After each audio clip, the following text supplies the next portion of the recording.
Morning, Biddy. Morning. What's going on, peoples? Yes.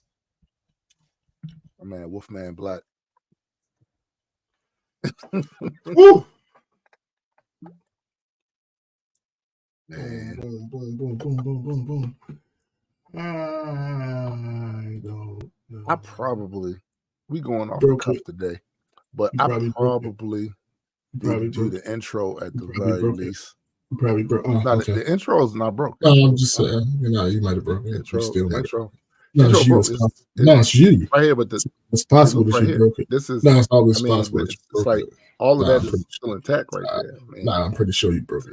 I mean, it's a couple of run-on sentences, but this is like me.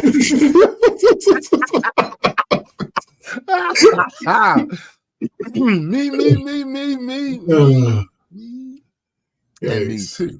No.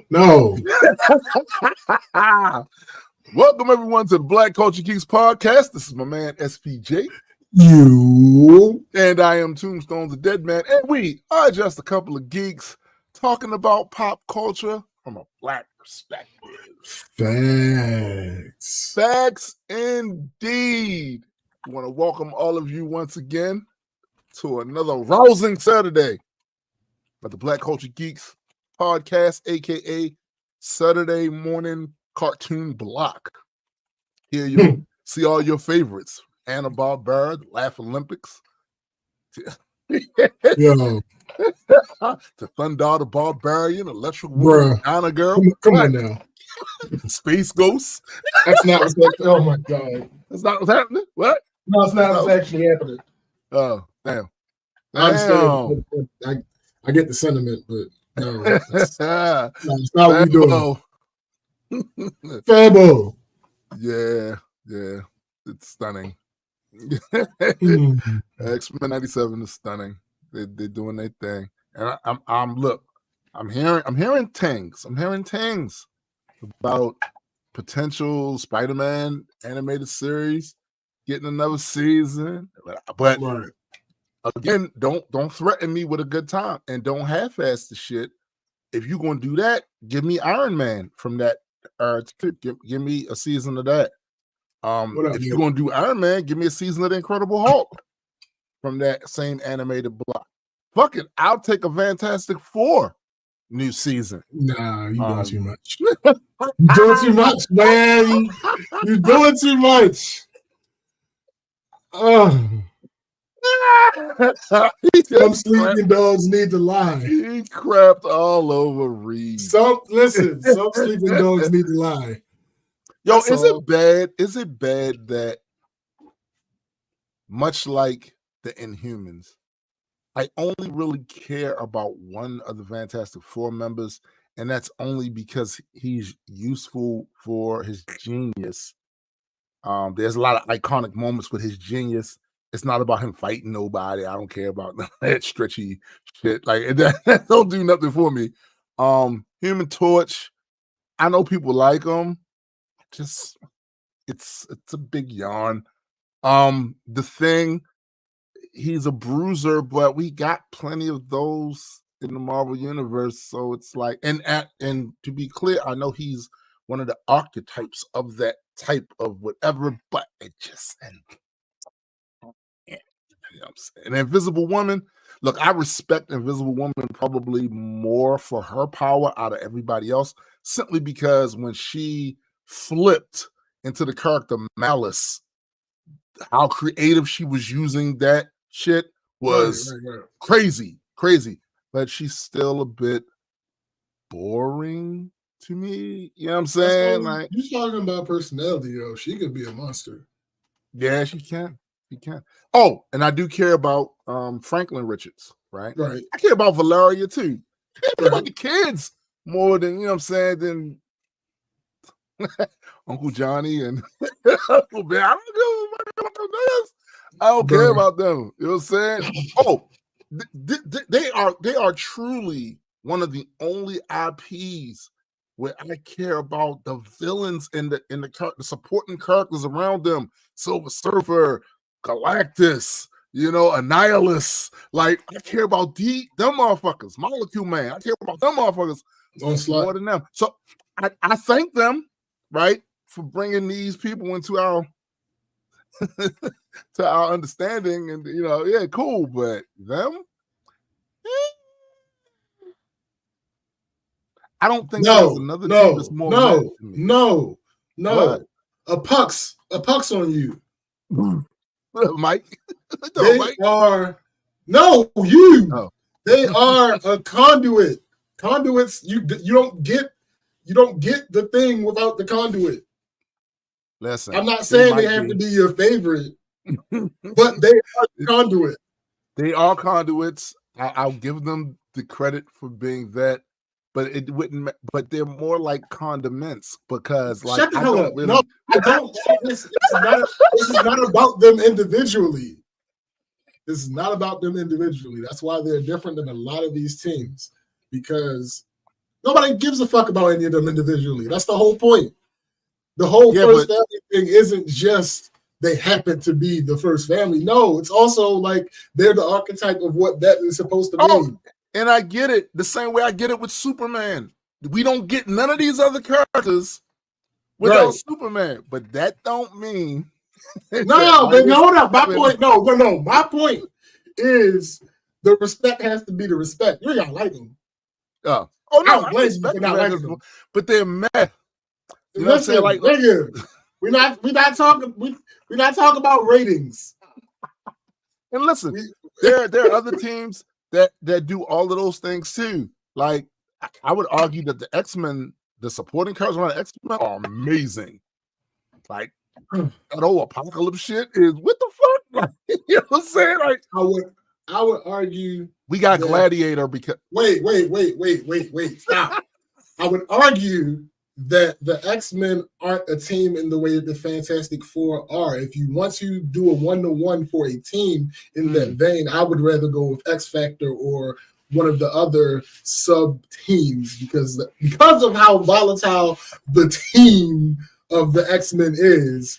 I mean, it's 75,000 people. No, that's true, but that's even in the history of the X-Men. That's still a relatively new thing they pulled during like the late 90s and some shit. Well, you know sure, but when you introduce me to a team and it's already the second iteration of that team, no, you can't tell me. Like, what are we talking about? No, the Fantastic Four in all these years. I'm going to overestimate. I'm pretty sure it's been like 20 of them motherfuckers. With the X-Men, it's been like 300.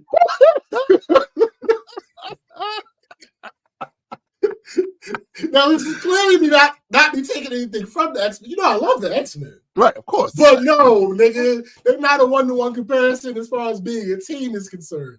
Maybe not, but they merely inherited being a team. Shut up. Shut up. Listen. I'll take the lamest version of the X-Men team as far as the lamest version level. The first. Wait. Hold on. I will see you first and challenge you with the team, that first team as they existed when they were the team, may be the lamest team. However, the best versions of each of those characters as a team, it's night and day. Omega Bot, Omega Gene, Omega Beast, and even the whole Cyclops is right now. Yeah, even the whole Cyclops. You're right. Right. The best version of the Boy Scout. Yeah. Scott, when he went the best version of Scott. Yeah. So I mean, I would argue the pre-team might be the lamest. We're having them. That might be the lamest. When they were kids, they were lame, yo. The costumes was lame. Yes, no, absolutely. 100%. In the time period that they were considered, yes, that was the lamest thing you could possibly have. But with their full potential realized, each of those members, you put that team together. That's true. I can't really. I don't have an argument against that because they evolved. You know what I'm saying? They definitely evolved. Like, no, look. I get it. Like, take the Human Torch. The Human Torch has some feats. He has some crazy heat feats, right? Crazy heat feats, right? And it still wasn't enough. Like when they floated that they killed him because he went over there and sacrificed himself with the stuff. I know I was supposed to feel away. Oh, bro, yo, shut up. I know it was. Shut up. All right, hold up. Wait. All right, I'm fighting for my life out here. Hold up. What was that? What was the Fantastic Four's coolest moment? Oh, but wait, before you do that, I'll give you talking about Johnny's death. If we're talking about what I'm talking about, the reason I felt bad is because of Peter. I felt bad because Peter. You know what? I can't even argue that because you're right. That was Pete's boy. That was his boy. You know what I'm saying? And everyone's gonna feel bad for Pete. If Pete feeling away, everybody gonna feel away because Pete's feeling away. Exactly. That's true. So it mattered. It all right. I might slide that one in, but as far as your second question, I can't give you an answer. Well, I can give you one. And what's fucked up about it is they really wasn't even calling themselves the Fantastic Four at that time. It was called the Future Foundation, right? To me, the most awesome they ever were was when they were when Marvel was basically putting them and retiring them for a little while, and that was after the God Doom thing, right? Where they defeat Doom finally. And the power goes back to Molecule Man, Reed, and Franklin, and it's this last page on that book where they're literally rebuilding the multiverse. That was the first time I felt like, yo, y'all the shit. That's the first time I felt like y'all the shit. All right, like, so I'm gonna answer your question from a different perspective. I'm not giving you when I thought they were the shit. I'm giving you the most interesting moment for me. Okay. All right. Bet. Was the whole thing with Doom and Valeria. That entire part where it's like, that's interesting. You know what? Anything that happens to her, there will be hell to pay. No one touch this particular person. Hand on this. Fuck her daddy. Right. And because of this, because I am her godfather. That was some petty shit he was pulling through. Oh, that was super petty. That was some unmanning. He unmanned the shit out of Reed, yo. Imagine a nigga coming to you telling you about your kid, saying, this kid has my protection. This kid has my protection. Anybody do something to this kid, they're gonna answer the Uncle Doom. You know what I'm saying? Fuck out of here. That is my favorite part in Fantastic Four history. And again, look, once again, it's the support cast. I know. I understand. Look, you ever had one of those exercises where you have to defend a position that you don't actually agree with? Yes. Learning how to do the formal debate shit, you had to take a goddamn position you did not hold and still defend that shit vigorously. Right. But that said, because of that supporting cast, I would take a redo of a Fantastic Four final series, like another. I would, because of supporting cast.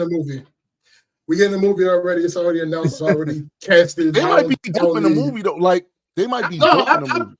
I find it hard to believe that they would make them as uninteresting as they are in the comics, mainly because there are things to compare them to now. Yeah, that's true. There are things to hold them up against. That's true. So you can't I really will say, do that. I don't think Kevin will fuck that up. Also, they made a lot of changes over there. A lot of the people that are arguing about what they didn't like about Marvel in the last few things, they really haven't been keeping up with the trades, B. Kevin Feige fired a lot of people. Bob Iger fired a lot of people and rearranged the way they were doing shit, all of that. So I don't think we're going to see the same type of thing, but people are still fussing about the other stuff. And a lot, to be clear, a lot of other stuff they was fussing about was bullshit. To be honest, Sure, like, yeah, sure. Apart, like, you know what I'm saying? Sure. But I don't think we're going to be seeing a lot of that. Yo, I take that I saw that was so funny to me and true. Mm-hmm. It was a report that Blade would start shooting in 2025, and that it's basically been reduced to Mahershala Ali killing vampires. And somebody quote tweeted that and said, somebody quote tweeted that and said, then what the fuck was it in the first place? Because that's a great question. Because if we're gonna have the initial movie of the Daywalker, I want to see vampire blood. I want to see vampire blood, yo. I want to see. Yeah, listen, we're not doing that. Now, I did hear rumors that the early script Mahershala didn't like because it focused more on the supporting cast than on him, who was the titular lead. Yeah, that don't make no sense. And I don't blame him because, bitch, I just won an Oscar, and I walked in your door with all the swag, right, and told you I was Blade. And then you hand me a script where it's not centered around Blade? No. Yeah, it doesn't make sense. It doesn't make sense to do. But even with that, there should, even if that version would have came out, it needed to have vampires in it. How we nigga Blade the vampire hunter? Like, what are we doing? Right. What are we doing? I need to see in a Blade origin story. I need to see Blade killing vampires. That's pretty. Oh, Stick. Yeah, Stick needs to be. That's I like anything other than that. You can massage in and move in later or whatever. But those two things are things. Oh, you mean Whistler? Yeah, Whistler needs to be in there. Listen, listen, bro. And he needs and because of Wesley, he needs to look cool. Oh, I mean, see, but it's Mahershala, so I'm not worried about that. Yeah, but you still gotta say it. Because they was about to, according to what people saying, they was about to give us no vampires and shit. So I know, right? it's gotta be. That's true. That's true. He needs to look cool. Like you can't just have. You can't. Do not make. Listen, Marvel, MCU. You know, I very rarely go in on these big macro criticisms. It's just certain things I don't like. Right. If you give us a version of him from before Wesley did the retreatment, I'm gonna be mad because I did not like that Blade. Sure, I did not like that green jacket.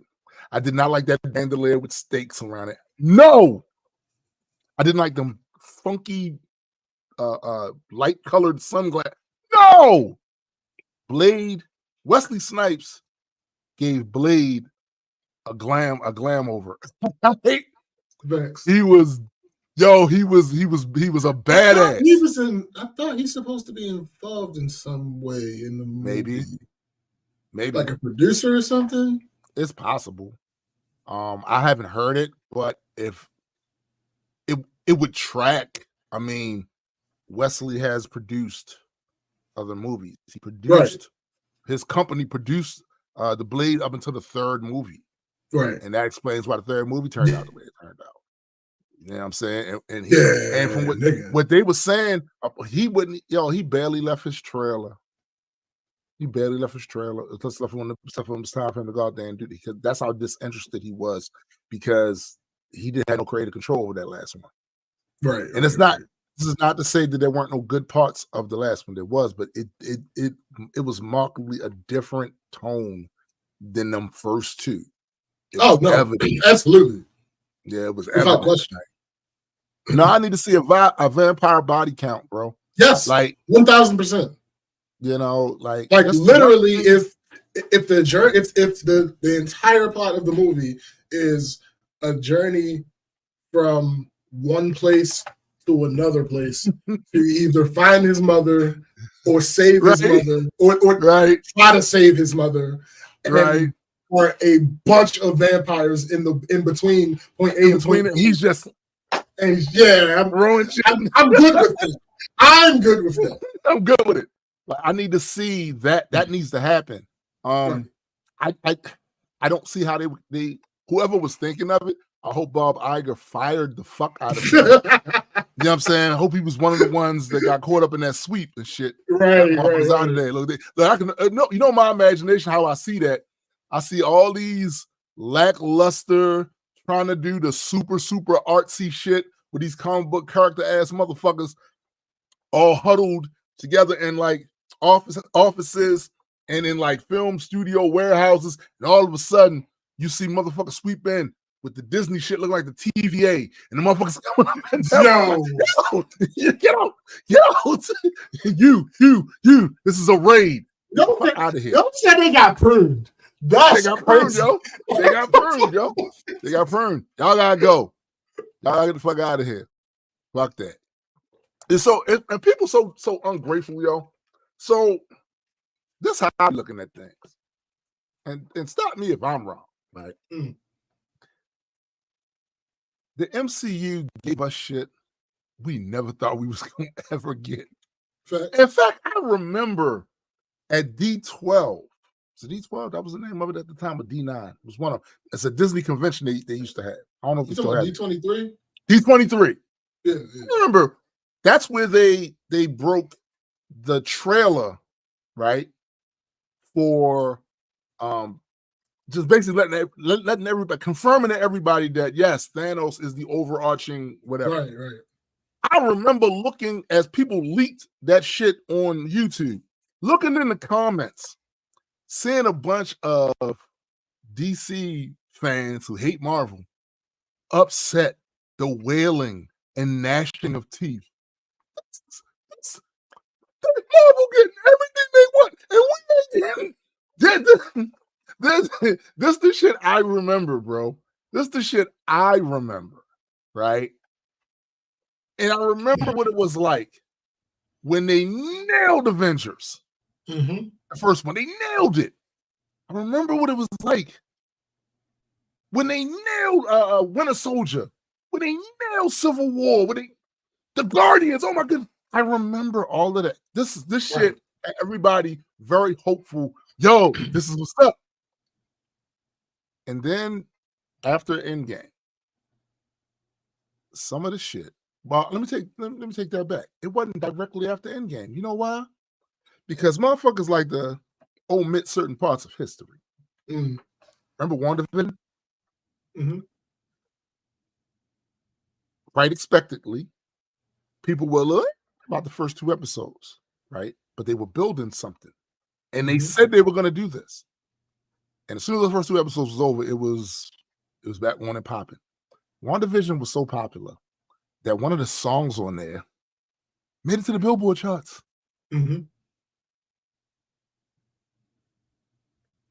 Yeah. That wasn't the only one.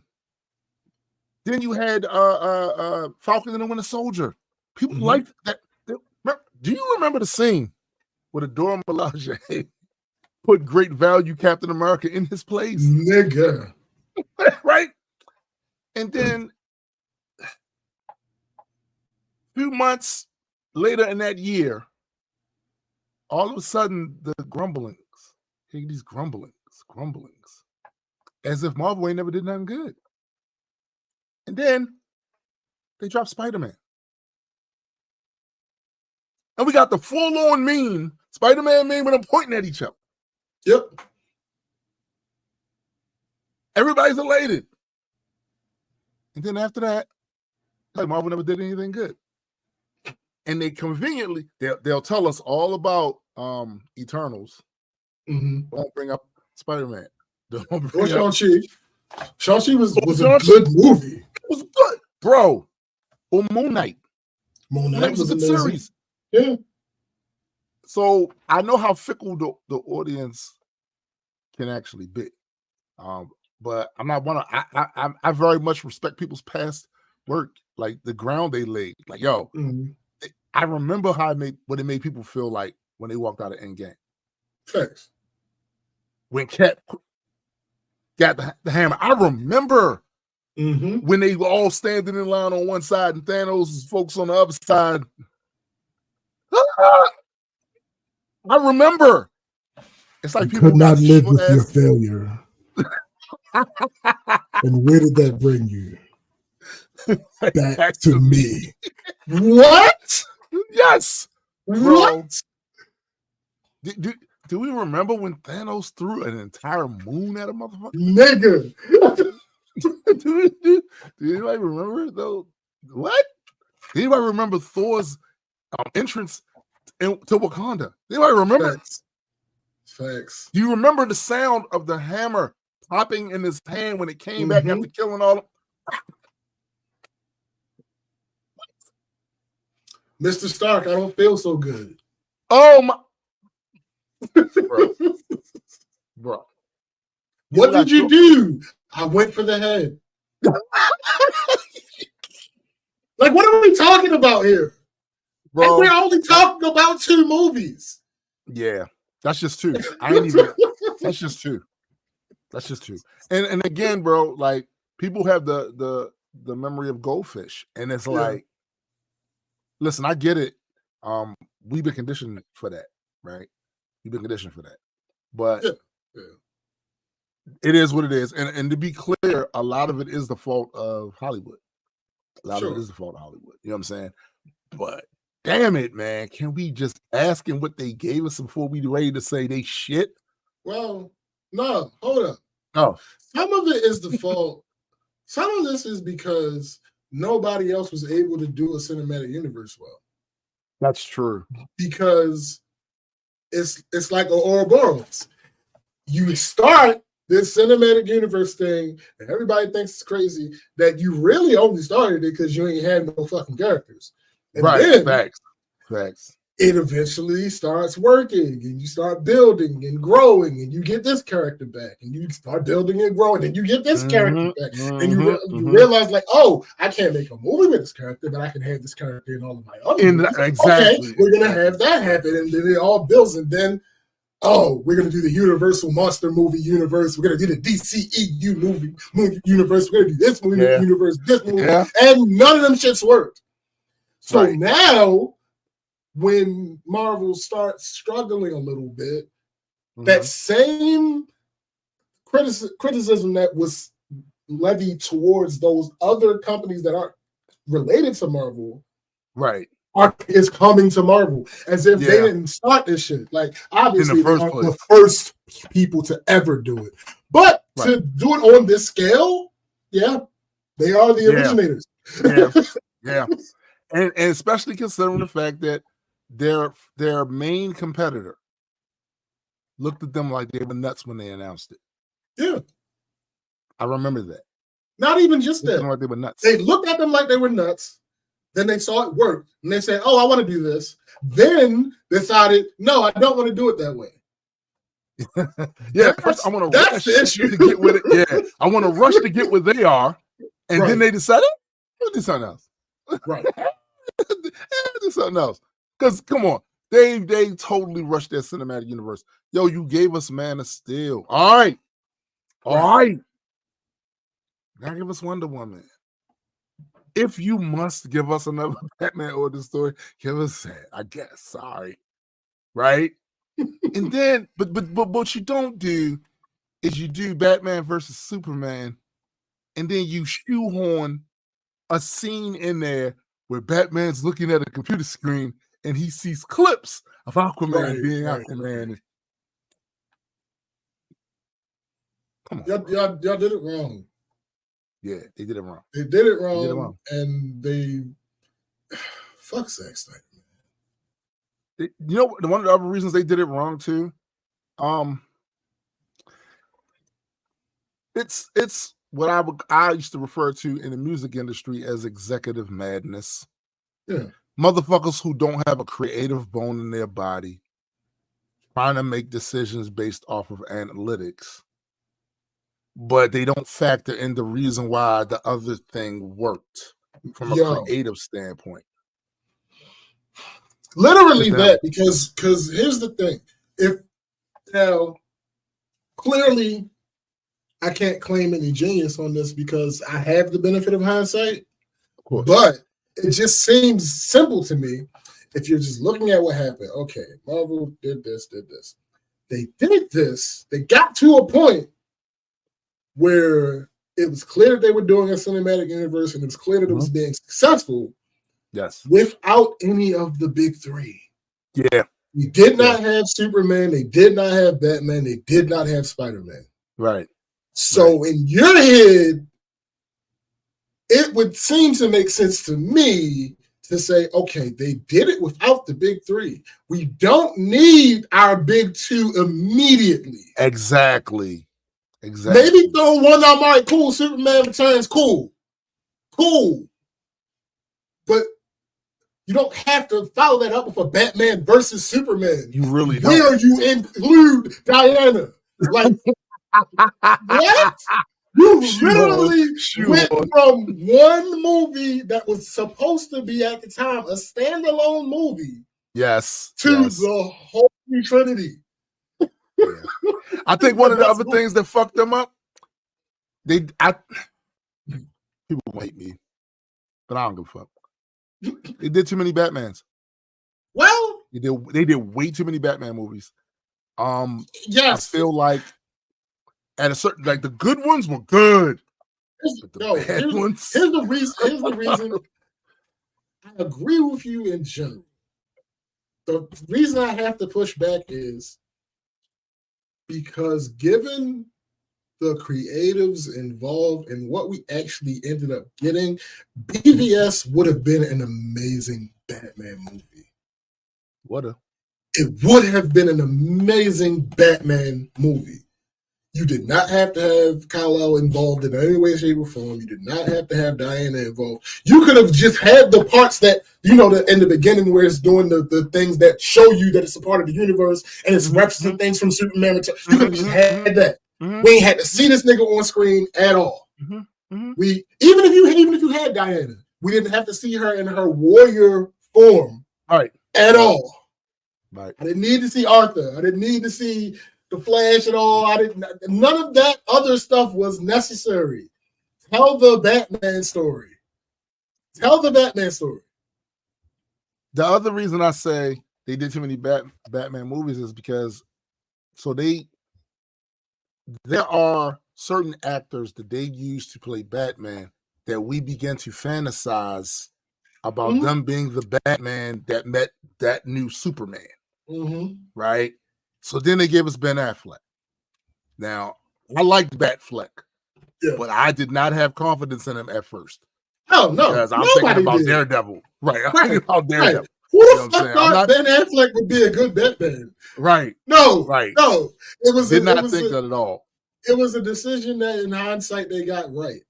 Like, the sun shines on the dog's ass every now and then. And he has something to prove from the Daredevil shenanigans. And I think that also is what helped, right? Yeah. But I think the perception that we had so many other Batmen, right? The ones of them that we liked, we always fantasized, maybe he was Superman. And then you gave us Batflex. Yeah. And at but first, what I would say is, but again, if they just made BVS B, if they just made BVS they just made it B, because I had to think about it. When I first started to say this, I was wondering if I was about to get in trouble, but I realized the way that I can say this and it'll make total sense to anybody who's actually paying attention. My favorite Batman scene where Batman is up is that warehouse scene. Yes. That warehouse scene? Oh my God. I defy anybody to think of a better Batman fight scene in any of the other Batman movies. The only one I would say was close, but Batman wasn't up, was Batman and Bane and the swords. But but I still thought Batman that wasn't was like up. Lester because he did. Right. I waited it's my the way whole life to see. It looked bad. It looked bad. It was slightly anticlimactic. But I feel like, here's the thing about the thing that saves that scene is the dialogue. Oh yeah, he has some. The dialogue that you could catch That wasn't all. The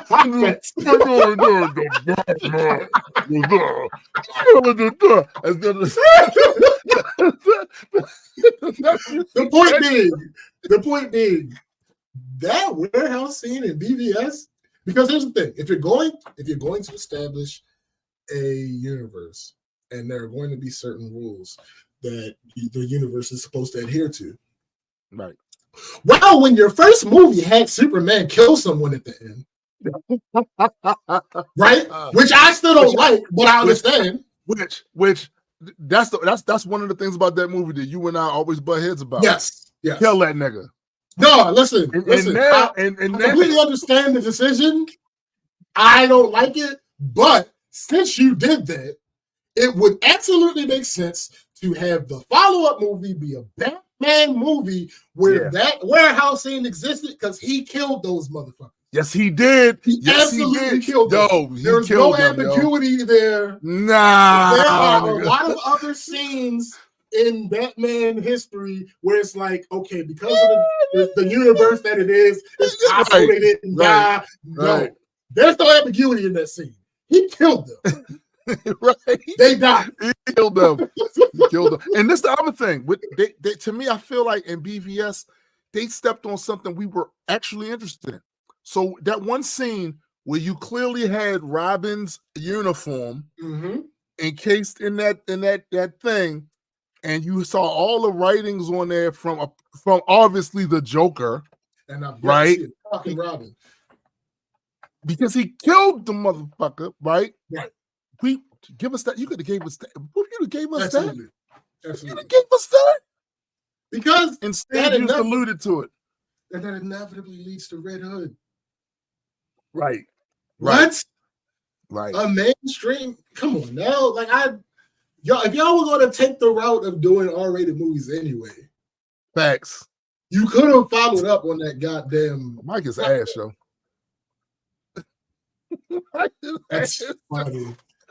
Let me turn this heat off. She's trying to kill me. I'll be right back. All right. Nah, listen, folks.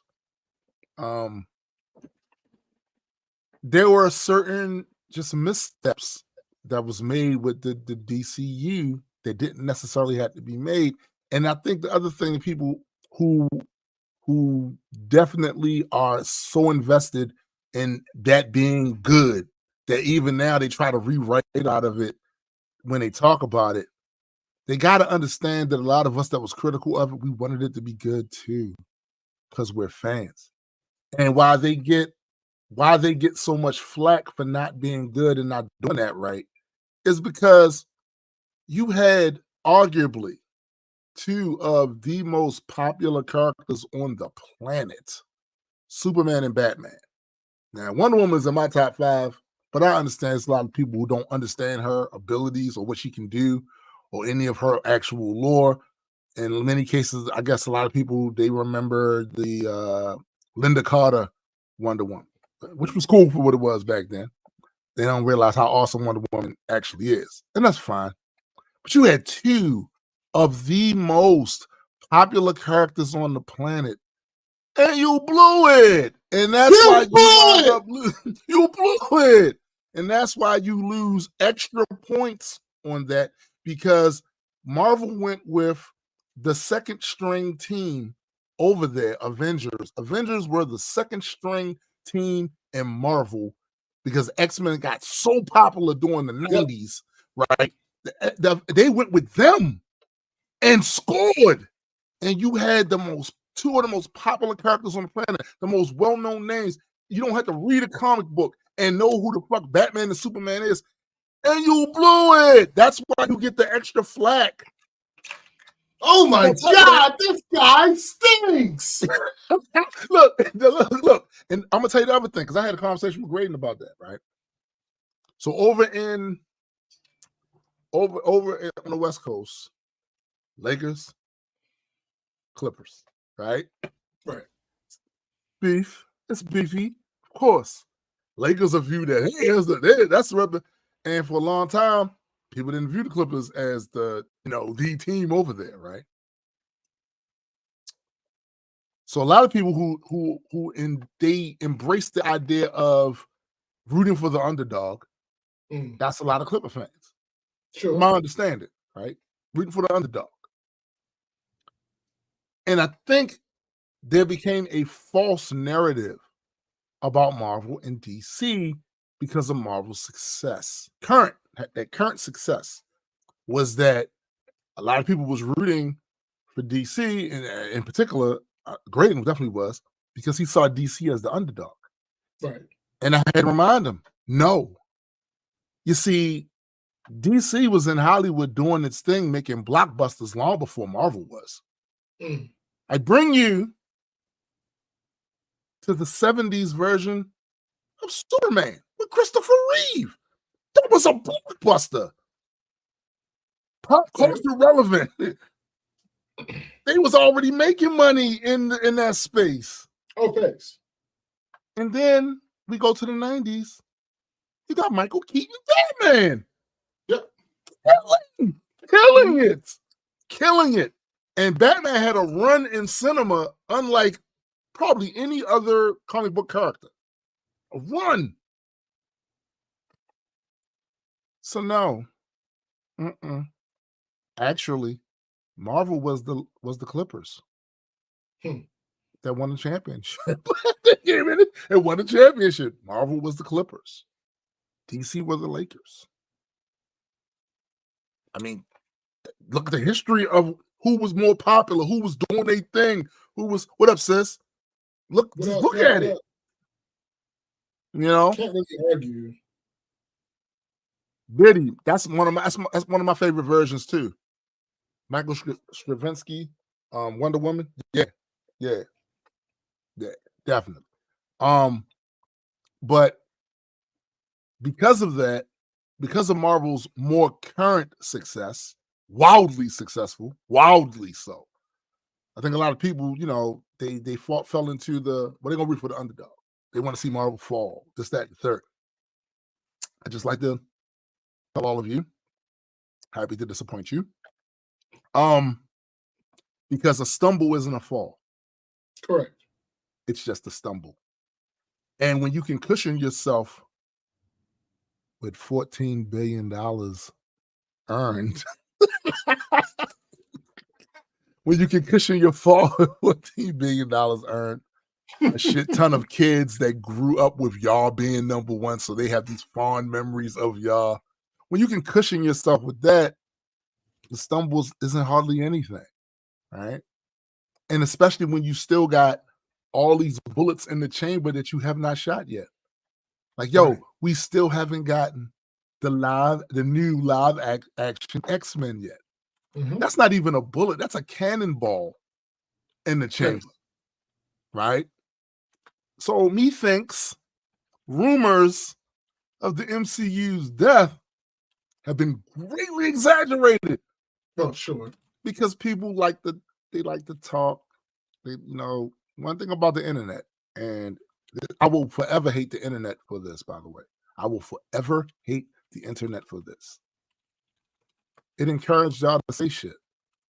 I didn't want to hear from y'all. I scroll up my damn timeline, and now Facebook is force feeding me comic book groups. I'm seeing comments, posts of shit that I did not join. And oh, the things I've seen from you non-readers saying some of the most outlandish shit. But that's fine.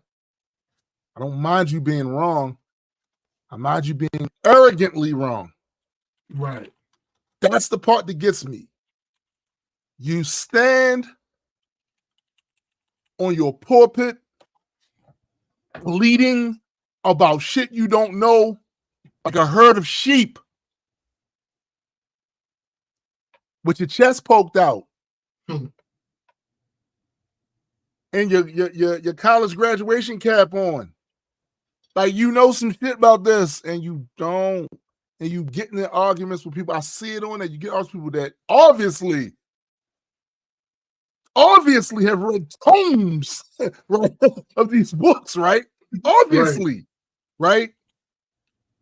that arrogant ignorance is very off-putting. Very much so.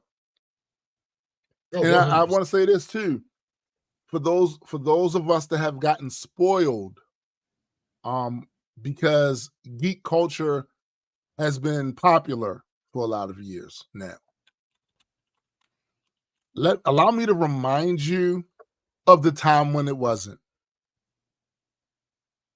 When you knew that everybody else thought you was too old to be reading these comic books, so you kind of read them where nobody could see you read them. Mm. When none of that shit was cool.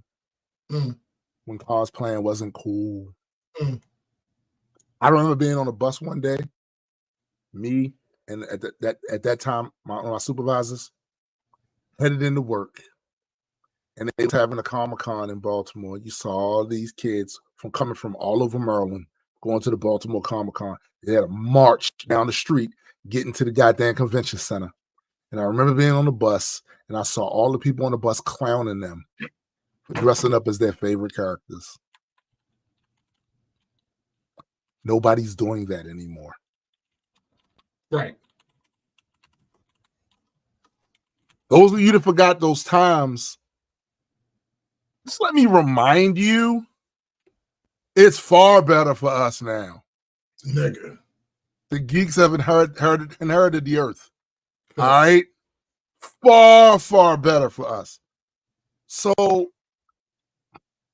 you'll have to forgive me if I hear your little complaints as a bunch of whiny, entitled brats who finally got what you wanted and can't handle it. And you wind up doing, in a lot of cases, the same things to the other uninitiated people as what was done to you.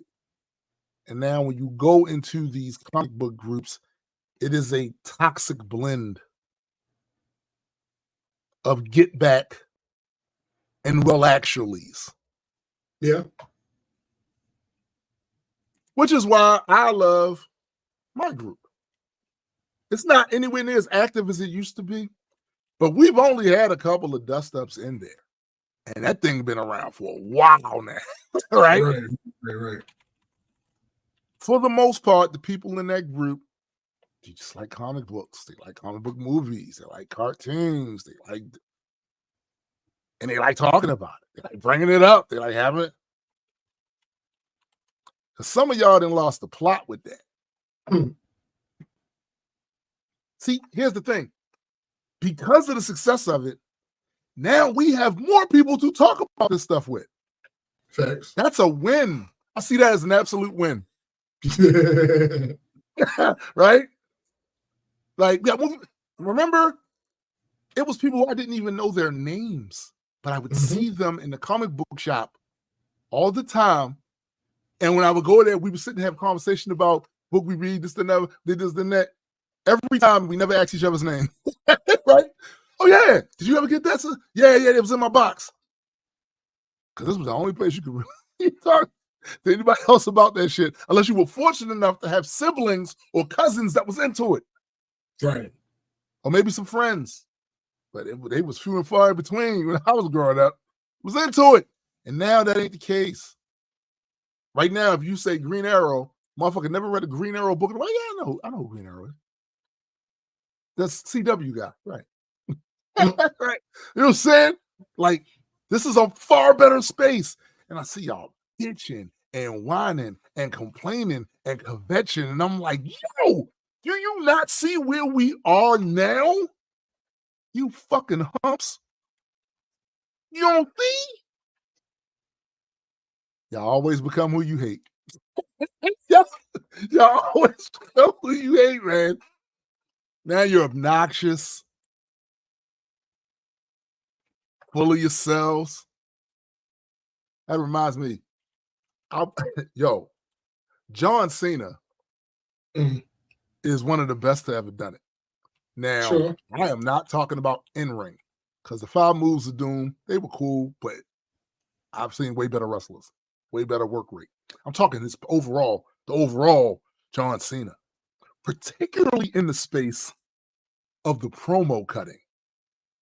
I watched that promo again between him and Roman Reigns.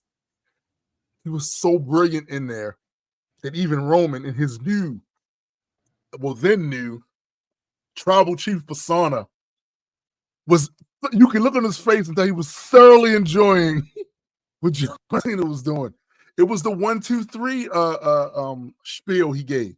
Yeah. He was like, "You're gonna come down here all full of yourself and smash and bash and overachieve, and I'm just gonna hang in there."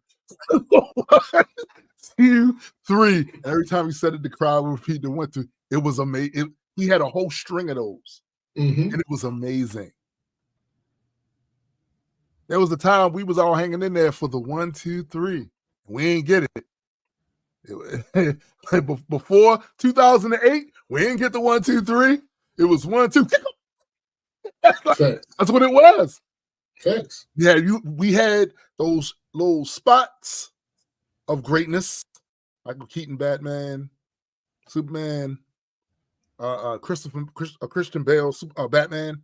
We had these, but it was always 1, 2. Yeah.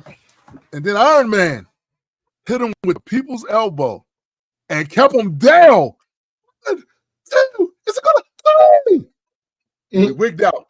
And then Marvel went and was like, "We're gonna do more of these, and they all gonna be connected." We went, and DC went, "That shit'll never work." DC went, "It don't ever work. You're wasting your time. It don't ever work." And all we got after that was one pen after another pen after another pen. And before you knew it, here come the bad guys. Who are the bad guys? I'm not even counting DC as one of the bad guys. They was a hapless foe that we fought on the mid card. I'm talking about the bad guys, like the Scorseses.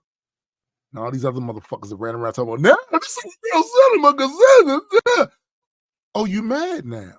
Now y'all got a chance for all these decades to have make the movies you wanted to make. Whether they did good, whether they flopped, didn't matter. Right. Y'all got a chance to do it. Y'all got the funding, the attention, the marketing dollars, and everything was all right with the world. But as soon as the geeks inherited the earth, cinema was part of the earth. As soon as the geeks inherited the earth, can't argue. What is this? It's taking over. You know how many movies would come out in a year total? Right. And at Marvel's peak of dropping movies, they got what, 4? About that. 4. And you motherfuckers are whining that they're taking over Hollywood when at their peak they were dropping 4 movies a year in comparison to the percentage of all these other movies that were being dropped. Y'all sucked. And you weren't able to capture the imagination of the movie-going audience.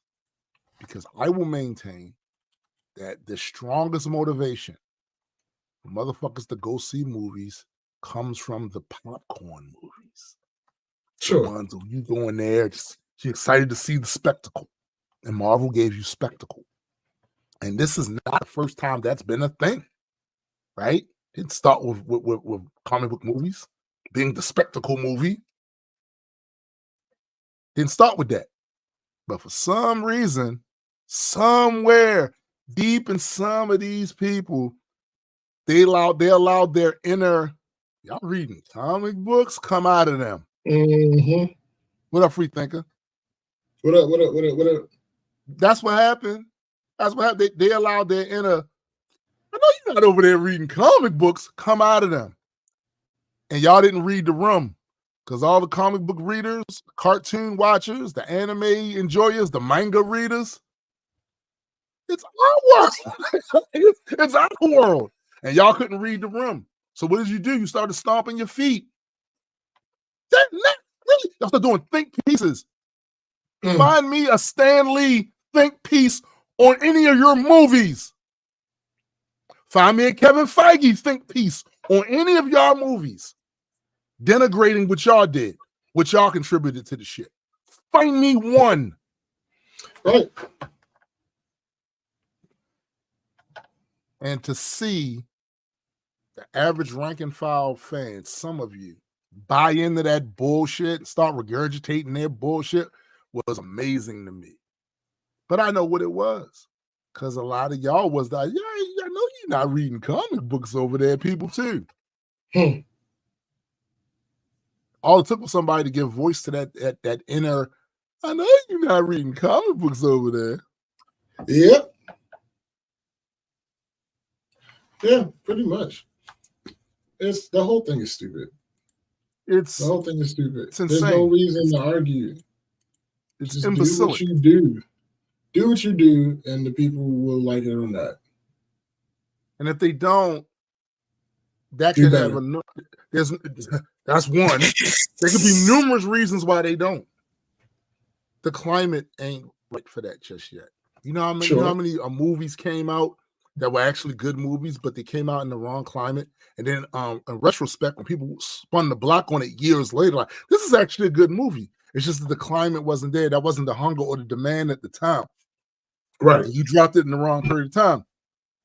So it didn't get the accolades then, but maybe it got the accolades once it was, you could watch it on TV or whatever, right? Right. That shit happens. Well, it just so happens that that's that space of time.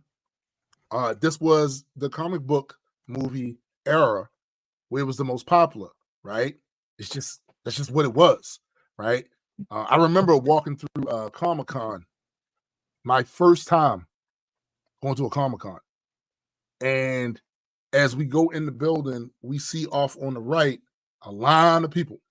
Mm-hmm. And that line, the thing that stuck out to me the most was all these CW cosplayers. I saw the whole Green Arrow family over there, Flash family, all of that shit over there. And it was amazing. I remember how happy everybody was just to be there, just to be a part of that. I remember going downstairs in the convention center and shit and watching all these people as they let us into the place, and the people that were standing on the side, like, yeah, the level of excitement. I remember coming back upstairs looking for this nigga and saying, Keith. Right. Yo, it was amazing. It was amazing. It was amazing. It was amazing. And yeah, if we could get to back to a place where that's the general sentiment, bruh, instead of all the other stuff, y'all make things not fun. That's it. They make things not fun. I saw the bitching and complaining from people, and it's bad because there's enough blame to go around on both sides of this equation. The motherfuckers who belittle people that read, that was into the comic books and video games and all that other shit, as well as the people that are into video games, comic books, and all that stuff too. Because I saw people who I know for a fact they've read comic books, they've been into it, and I saw them gatekeeping the fuck out of a lot of the shit. Gatekeeping. Not exactly, Mike. Make things fun again. Like I saw them gatekeeping. Every time Marvel would make a certain decision, a creative decision, you may disagree with it, you may didn't like it, but the level of pouting that I saw come from people was absurd. This ain't your IP. Right. This is their IP. Go watch it and then decide if you didn't like it. Yeah. Yeah. There's nothing wrong. It's nothing wrong with not liking it. Yeah, nothing. That's fine. Yeah. It's the other shit that people tend to come with it. Top. The campaigning. Yeah. It's the campaigning. It's the online campaigns that I be seeing. Like, you entitled prick. That's your IP. Thanks.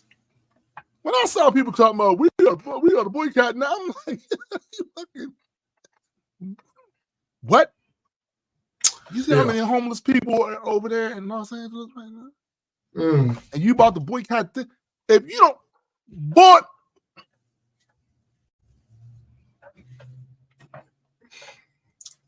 third. Yeah, so on that note, let's get into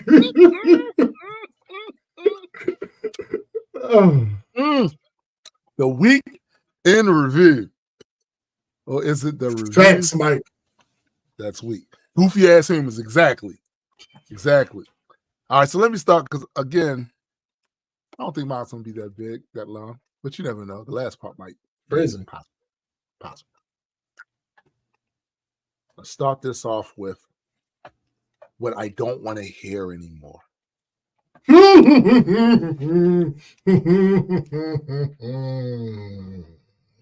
I'm not a fan of Drake, but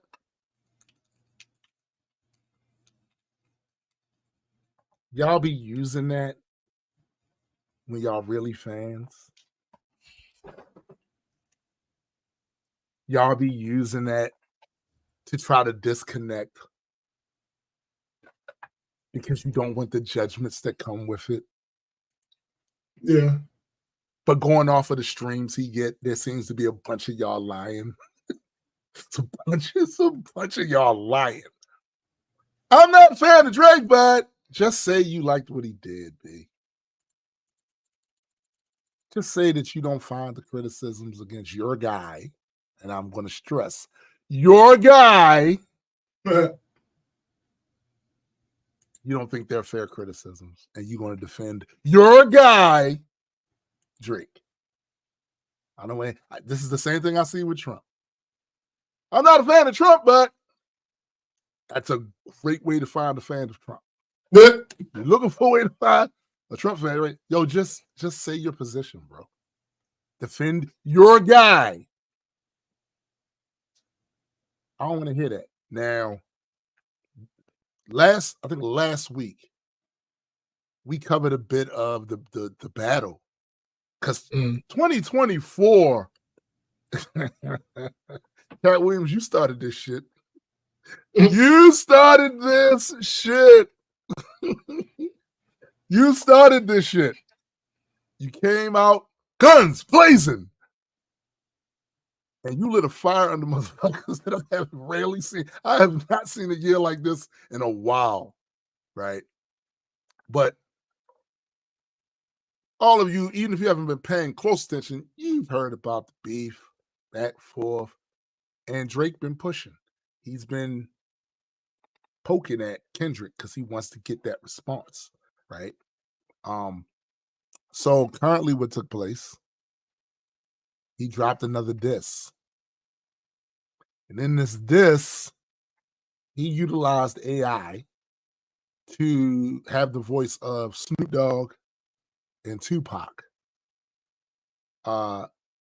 employing Kendrick to, using his overall theme, come out of hiding and drop another diss track. Now, there's a lot of misgivings for what he did. I have, right? It is, not gonna lie. I don't like using people's voices without getting permission from the people. Something about that is real icky to me. And I think it opens up an ugly door where motherfuckers are going to be using, say you managed to get popular out this motherfucker and people know your voice and blah, blah, blah. And the motherfucker then use your voice to make a song. That shit gets really, However, the fact that he used AI didn't bother me one fucking bit. It's technology. And I heard some of these same arguments when we first started sampling beats and shit. I heard the same shit. Oh, we wasn't playing instruments. I heard all that same shit. All of it. But come on, G. Can you stop telling me that you're not a fan of Drake to defend some shit Drake did? You ain't got to do that. Because if you're not really a fan, you don't really need to say that. You just think what he did was dope. And if you are a fan, you don't really need to say that. Right? Because what you think what he did was dope. You don't need to do that. Please stop. Please stop. Now, spring has begun, right? Trees starting to get leaves on them. And the bees and wasps are doing their fucking thing. They starting early this year.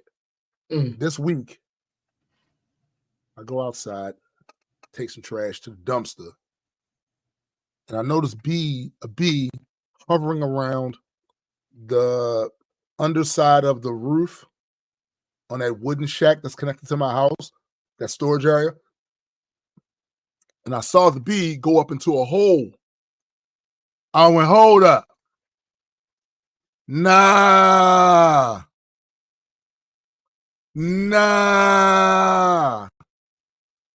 I know you're not going up in there creating a damn hive or some shit in an area where no one can get at you. Yeah. This is unacceptable. I don't see the problem. I know you don't. I'm about to let you know. See, when the fact that we got that fig tree out there, it's a food source. And much like myself, before I go and move someplace, where the groceries at? The grocery store at around this motherfucker, right? I want to know where the amenities at around here. Well, they got a fig tree right there. Yeah, fuck. Delicious. So that's the attraction. It's the attraction, right? Right. They go up as it should be. As nature would have it. As nature would have it, right? But if they go up inside that little hole, and create little hive network up in that motherfucker. Two things. One, that's right by the back door. Yeah. People go out the back door. Sure. And two, when they're up in there, you can't get to them. So when they become annoying, I want to fuck. Hey, can you fit inside that hole? No. Well, in that case, I figured like you probably don't have the moral high ground here, because like if you can't occupy the space, then somebody occupy the space is okay, right? No, it's not okay. It's so not okay. It's so not okay. Okay. Because these motherfuckers get possessive. Sure. Of their space. Yeah, but except it's not. It is space. Though. We've had this conversation. No. Everything on the outside is their space. Your space is the inside. No. Listen, once they go up in, that's mine. That's not an in that you can enter. We don't even know yet because how goofy this house is. We don't even know if there's a way for that to come up in. No, B. Well, when you find out, we are not. No. We are not waiting until we find out. Oh shit! It's bees all in the bathroom. We are not waiting. We are not waiting. Oh god! Bees in the bathroom is crazy. Yo, the reason why I use the bathroom is because the way that shack is constructed, it's connected right up to that bathroom downstairs. And I have seen other flying things like moths and shit like that on the outside of the window of the bathroom. What you need to do is go in the bathroom and find out where the hole is. Close that up. Close that up. That's one way to go. This is another way to go. You know I ain't want to spend no money, right? How many of you know that I didn't want to spend any money to handle this if I ain't had to? I found out something very interesting though. Essential oil, referred to as peppermint. Yes, peppermint oil. Sprinkle some of that. In some water. Spray it. I went out there. That bee went, what the fuck is that? What? This is unheard of. No, that I'm fine with. I thought you were going to do a different route. That's fine. That's cool. Yeah, that's cool. That's cool. You can use the oils. Nature, because again, nature. Got her the fuck out of here. And for the record, yes, this time I use nature. But I am not above using. Then we're gonna have a problem. Measures. Then you're gonna have to get the Corvids involved. It's gonna be a whole thing. Listen. First of all, my argument against all of that is that if it wasn't natural, there's no way we could have it. If the laws of physics don't allow it, we can't have it. So this chemical. So the argument you're making The argument you're making leaves room for the bees and the wasps to coordinate with the squirrels and the corvids and fuck your life up. I thought they were going to do that anyway. They didn't. They let you live. No, listen, the corvids, I had made a deal with them. I hear you, but they're not to be trusted. The corvids are not to be trusted. I'm not saying you didn't. I'm just saying I don't know if I trust them. Well, I tell you what. I got them the fuck out of here. So that basically what this means is every so often I got to go out there and do some spritzer in the little areas and shit. Keep them the fuck away. And I'll do that every few days because it's not like I wasn't going out to check every few days anyway to make sure that no hives have grown and gotten big and out of control. And now I got to deal with a whole army instead of some queen over there. You know what I'm saying? So the other part about it being spring, a few years ago, I was sitting in the backyard and I had my herald, T'Challa. He's sitting in the other chair with it. And we chilling. And something walks through the neighbor's yard, looks over at us, and then keeps walking. Now, he had no business there. He had no business there. Listen, I'm glad he kept walking. I am. Do not think, but I had to realize. Why don't you know what that is? Why is anything walking around here that you don't know what it is? It was mangy as fucking look dog-like, right? Mm-hmm. Mangy as fuck. We don't have dogs in this neighborhood like that. I said, it wasn't no fox, though. It was too tall to be a fox. There's some snooping. And I also would hear this noise at night that sounded like it sounded like a bark, but not a bark, right? I couldn't find out Maryland has coyotes. Mm-hmm. But they're up in the western part. They usually up in the western part. Yeah. Generally. Right? Generally. Something must have happened, B, because the motherfuckers are down here, and I managed to see one 2 weeks ago. Before all the leaves start covering up a lot of part of the woods, and you can still see straight through it.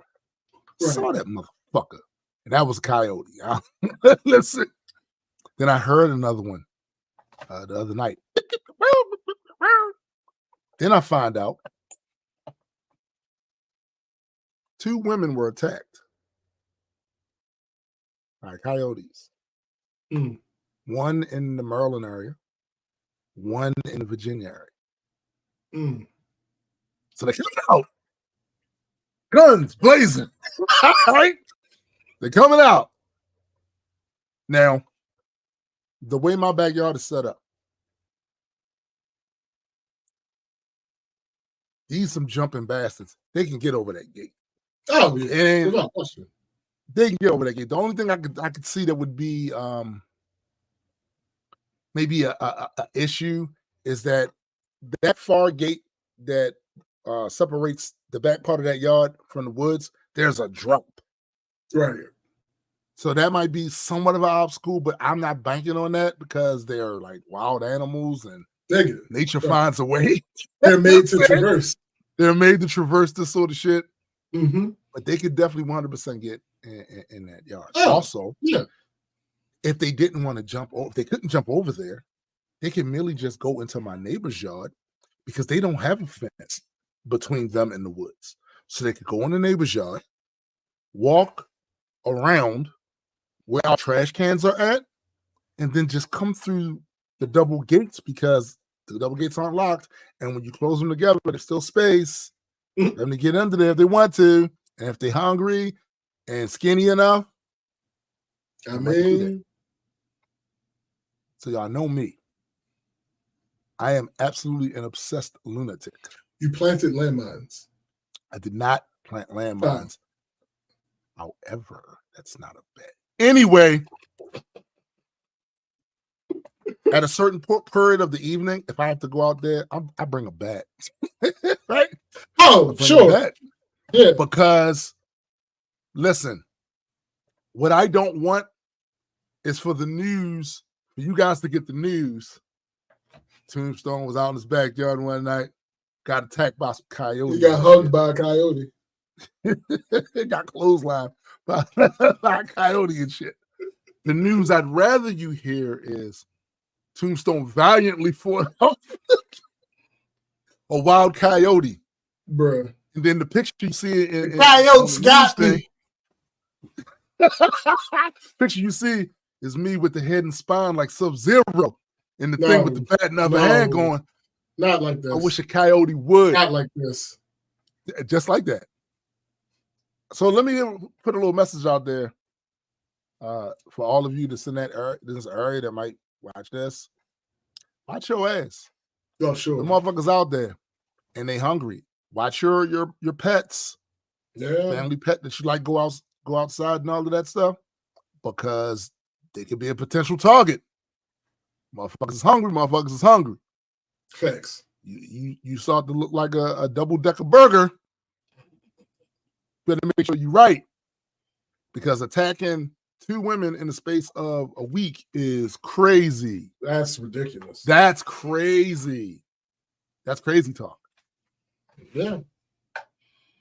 So the Corvids be damned. Well, no, coyote actually, is here. Corvids, is it Corvids? I think Corvids and coyotes get along. So, no, there's something. There's something with coyotes. That opens up a whole nother explanation for what happens. But there is some like strange bedfellows relationship that coyotes have that they used to hate, but now they get along. I don't remember. It might not be Corvids, but it's something else. I can't remember off the top of my head. If it is Corvids, then I have a whole nother conspiracy theory cooking. So yeah, we made a deal with this nigga, but these apes be volatile. And they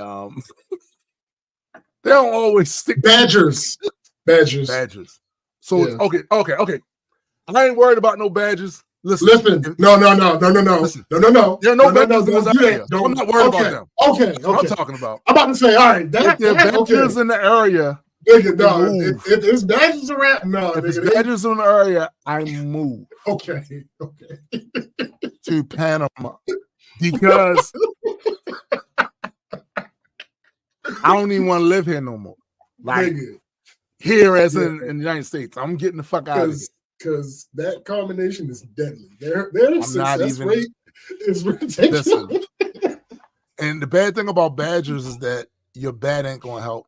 They're too low to the ground. Right. So all that trying to do. Maybe a golf club. Golf club, yeah. 4. You know what I'm saying? Like maybe, but a bad dart around that bitch. I mean, I'm heavy. That don't mean nothing. Because they be going at like moose. Thanks. You know what I'm saying? And be standing up the bears and shit. Like they be staring down bears. I saw a video. Of one of them musty ass badgers hitting all over this bear. Oh yeah. I wish you would bring it. I want all the smoke. And the bear growling and doing shit, and it ain't affecting the badger one bit. Like I wish you would. And the bear finally did one last growl and walked off. Yeah, I don't want to deal with this shit. Walked off. The reality is the bear probably wins. It's just the inconvenience of dealing with the fucking badger. Yeah. Yeah. You're not coming out of this clean. Like that's the problem. The bear would more than likely kill the badger, but then the bear would die later because of the injury. We not listen. Badgers, Wolverines, all that shit. We not.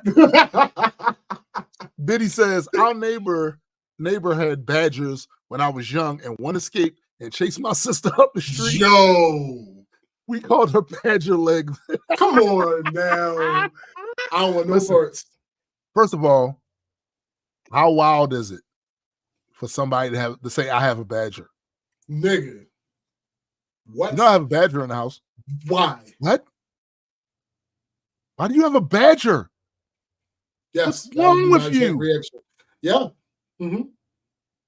My exact reaction. You have I would have the exact same reaction. Somebody telling me they have a badger in the house. Somebody saying, you know, I got a pet leopard in.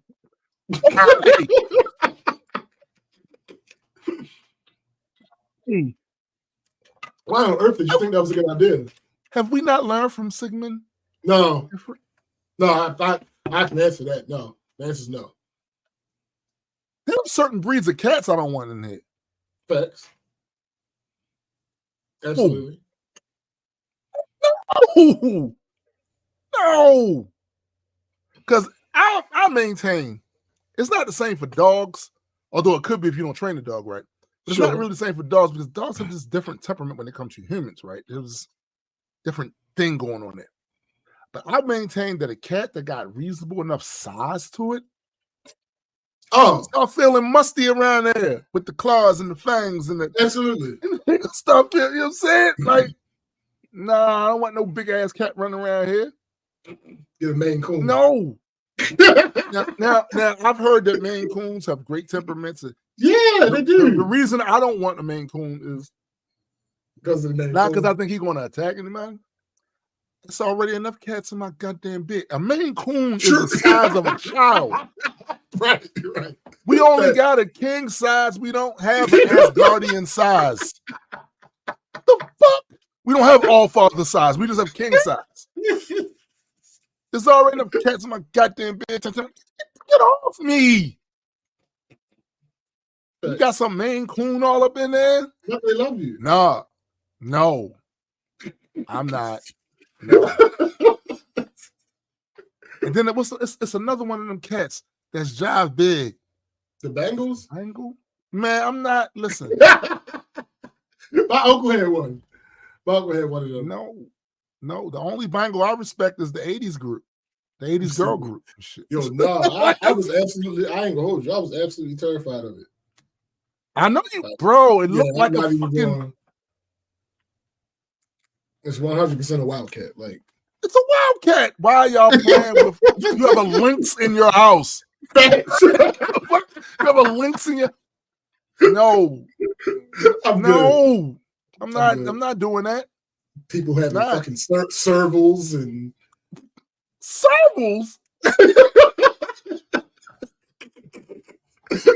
I'm on my Soldier Boy shit. Servals. I follow this one lady on Facebook who has a serval.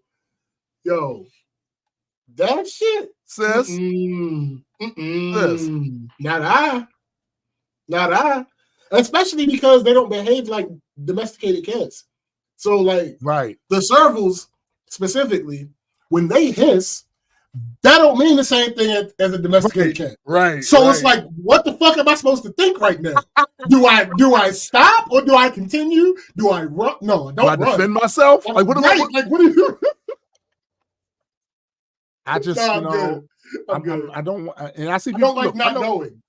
Listen, people like dangerous pets. I think one time before me and SBJ were talking about Komodo dragons and shit like that. Oh yeah, people like, I know some people they get a thrill off of the dangerous pets or whatever like that. Listen, do you? But it will not be in this motherfucker. You do it far away from me. No, absolutely not. Not doing that. No. One more thing about this week. My son dropped a song today, 420. For 420. It's him. Get my phone. It's him and there we go. Hopefully I'm pronouncing it's called Proper Etiquette. The other artists on there are You'll Never Know and Humsu. So go when you get the opportunity, go look up the Proper Etiquette You'll know when you see it, the cover art, because it has like a marijuana leaf and shit on it. Right. Because you know that's what it is. Yeah, go absolutely go and check that out. And yeah, that's my week. Okay. Introduced with they've never broken the skin.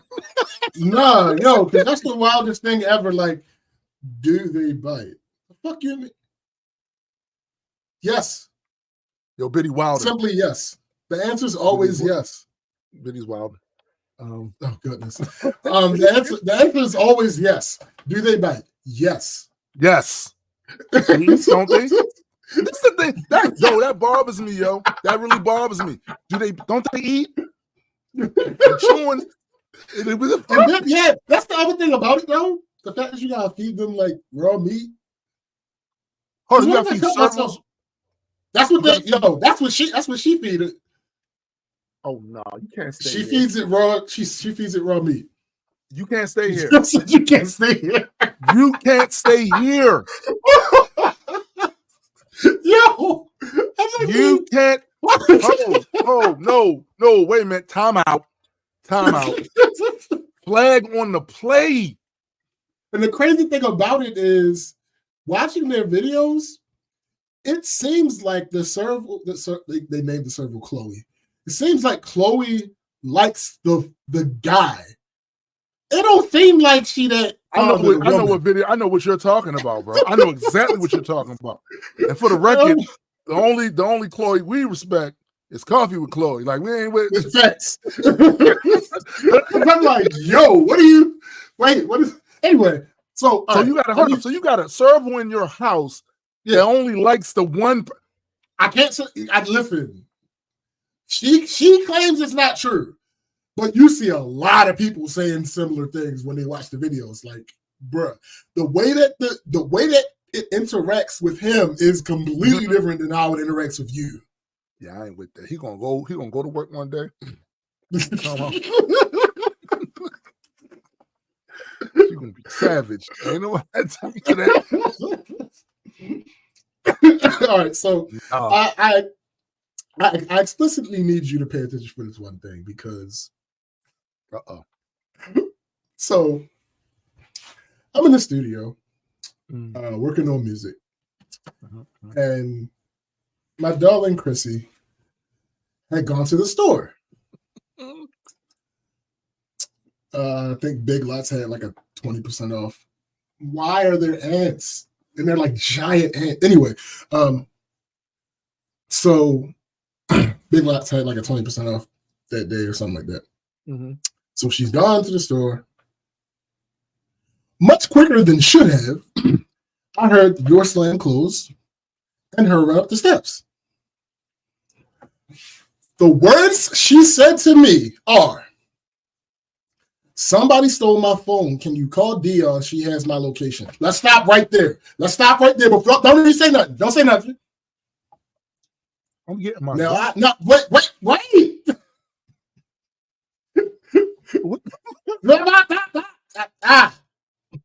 So I feel slightly different now than I felt the moment that this happened. Oh, I can imagine. But no. Look, hear me out. So clearly, I don't have to ask this question, but I'm going to anyway for people that didn't catch it on your face. What would go through your mind if Chaos or Yetta went to the store and came back quicker than you anticipated them to come back, in a clear state of an adrenal incident, looking like they had been crying and saying the words, "Somebody stole my phone"? The seas would have turned to blood. It's funny because the other day Yetta came in, she had that look on her face, and I was in the middle of doing a live stream with Graydon on Discord. And as soon as I saw that face, what's wrong with you? Hey, y'all gotta go. Right. So I already know. So she heard her back, though. It wasn't somebody did something to her, but still, like, what? So I simply asked two ladies later. I'll explain what happened with with the incident later after I get through this part. But so later on in the week, I simply asked 2 different ladies who are close to me what they would think in this scenario. Both of them said something much closer to what actually happened to Chrissy, which makes me feel like she's not as crazy as I thought she was. They both said they would feel like somebody happens to now possess the phone. So, is this a male/female thing? Is this a protector thing? Or are you and I just crazy people? It's hard to say. I think the reason why I say it's hard to say is because, once again, like I mentioned earlier, trying to compare us with normalcy is a little. But you reacted exactly how I expected. I know you did. Right. That's an interesting. All right, flip the script. Right. You come home, disheveled, clearly out of sorts. Talking about somebody stole your phone. Is the expectation that your significant other, who happens to be a woman, would react the way I'm ready to. That's not my expectation. That's not my expectation. But I would understand if it happened that way. Yeah. So she comes in, she says, somebody stole my phone, called Dion, she has my location. So I'm pulling my phone, I'm sitting right here, pulling my phone in my pocket, and I'm looking at her. I'm like, what happened? Yeah. Don't come in here and just drop that. That part! That the heart right there. So then she explains what happened. What actually happened is that she was in the store, she was shopping. The cart that she had one of those phone holders. She put her phone in the phone holder. Then she realized that she needed a bigger cart. So she transferred the stuff she had in the cart to the bigger cart and forgot her phone and walked away. Once she realized she didn't have her phone, she walked back. The cart wasn't gone. Right. That's not the same thing. It is not the same thing. That is not the same thing. All right, so for the record, right? A lot of these reactions, they come from what is considered the norm or huge probabilities in the area the person lives. Sure. So, nigga, you live in Baltimore. Right. So if your significant other comes in the house and says, somebody stole my phone and you live in Baltimore, right, or Chicago or Detroit or certain parts of DC or Miami, right. What we're thinking is immediately robbery. Something has happened that needs recompense. Needs fixing. Right. Needs fixing. So what she explained, I was able to finally call her friend. And when her friend picked up, she said the same thing to me, to her friend that she said to me. Okay. Her friend's immediate reaction was, oh, who we about to? I said, wait. It's not what you think. Largely that's because of where y'all live. I'm telling you, bro. I'm telling you. Right? I'm like, yo, your reaction was perfect. You reacted how you needed to react. You stopped what you were doing. You came back and got me. You called somebody who had your location on your phone. Perfect reaction. You did exactly what you were supposed to do. Your wording needs work. Needs some work. Needs some work. Don't leave me sitting. Listen, I have anxieties when it comes to loved ones. Mm-hmm. So don't word what you say to me. He does it. It's before you know it ain't right. Right. Word what you say, because of what? Who? It ain't that type of party, B. Like, chill. Bruh. Because, and I don't know. It's just me personally. I have enough people in my life who I know that there are certain things that I can't say to them if I expect things to go peacefully. Right. So because I'm thinking maybe that's what it is. Maybe it's just that I'm super aware of it. Yeah. Yeah. Because I'm like, others may not be as aware though. Right. Like, yo, no one stole. You misplaced. Yeah. And somebody and someone removed it. Yeah. Luckily, in this case, what happened is they realized that there was a phone in the cart and took it to the counter. Okay. But so, like, all ended up well. Because when you just say somebody steal, just for the record, for y'all don't know, when you say to us that somebody just stole my phone, what we picture is they grabbed you by the throat, lifted you in the air like this, took the phone, tossed you aside. Right. Like, that's what we see. Nigga. So, again, crisis averted, but nigga, like, you can't come in like that, like you came in hot. You came in real hot. You came in real hot. You came in like this. I need you like here because it wasn't an emergency. It still was an emergency. Right. Absolutely. Like I said, the reaction was perfect. You did exactly what you were supposed to do. It's just I need you to change. It's the way you said it, man. Yeah, you can't say it that way. Because I'm automatically thinking, all right, who we gotta find? Now we gotta. You know, right at that point, you thinking about, all right, so bail money probably going for this. It's a lot of things that cross you up. Fab got the bail money. I'm like, look, Fab, look, this will happen. This was going to happen. Be prepared. So you know, on your Lion King shit. And that's the other thing. That's the other thing. I couldn't even say that to Fab. Yeah. Oh, I wouldn't be able to say that. I wouldn't be able to say that to Fab. Like, what do you mean?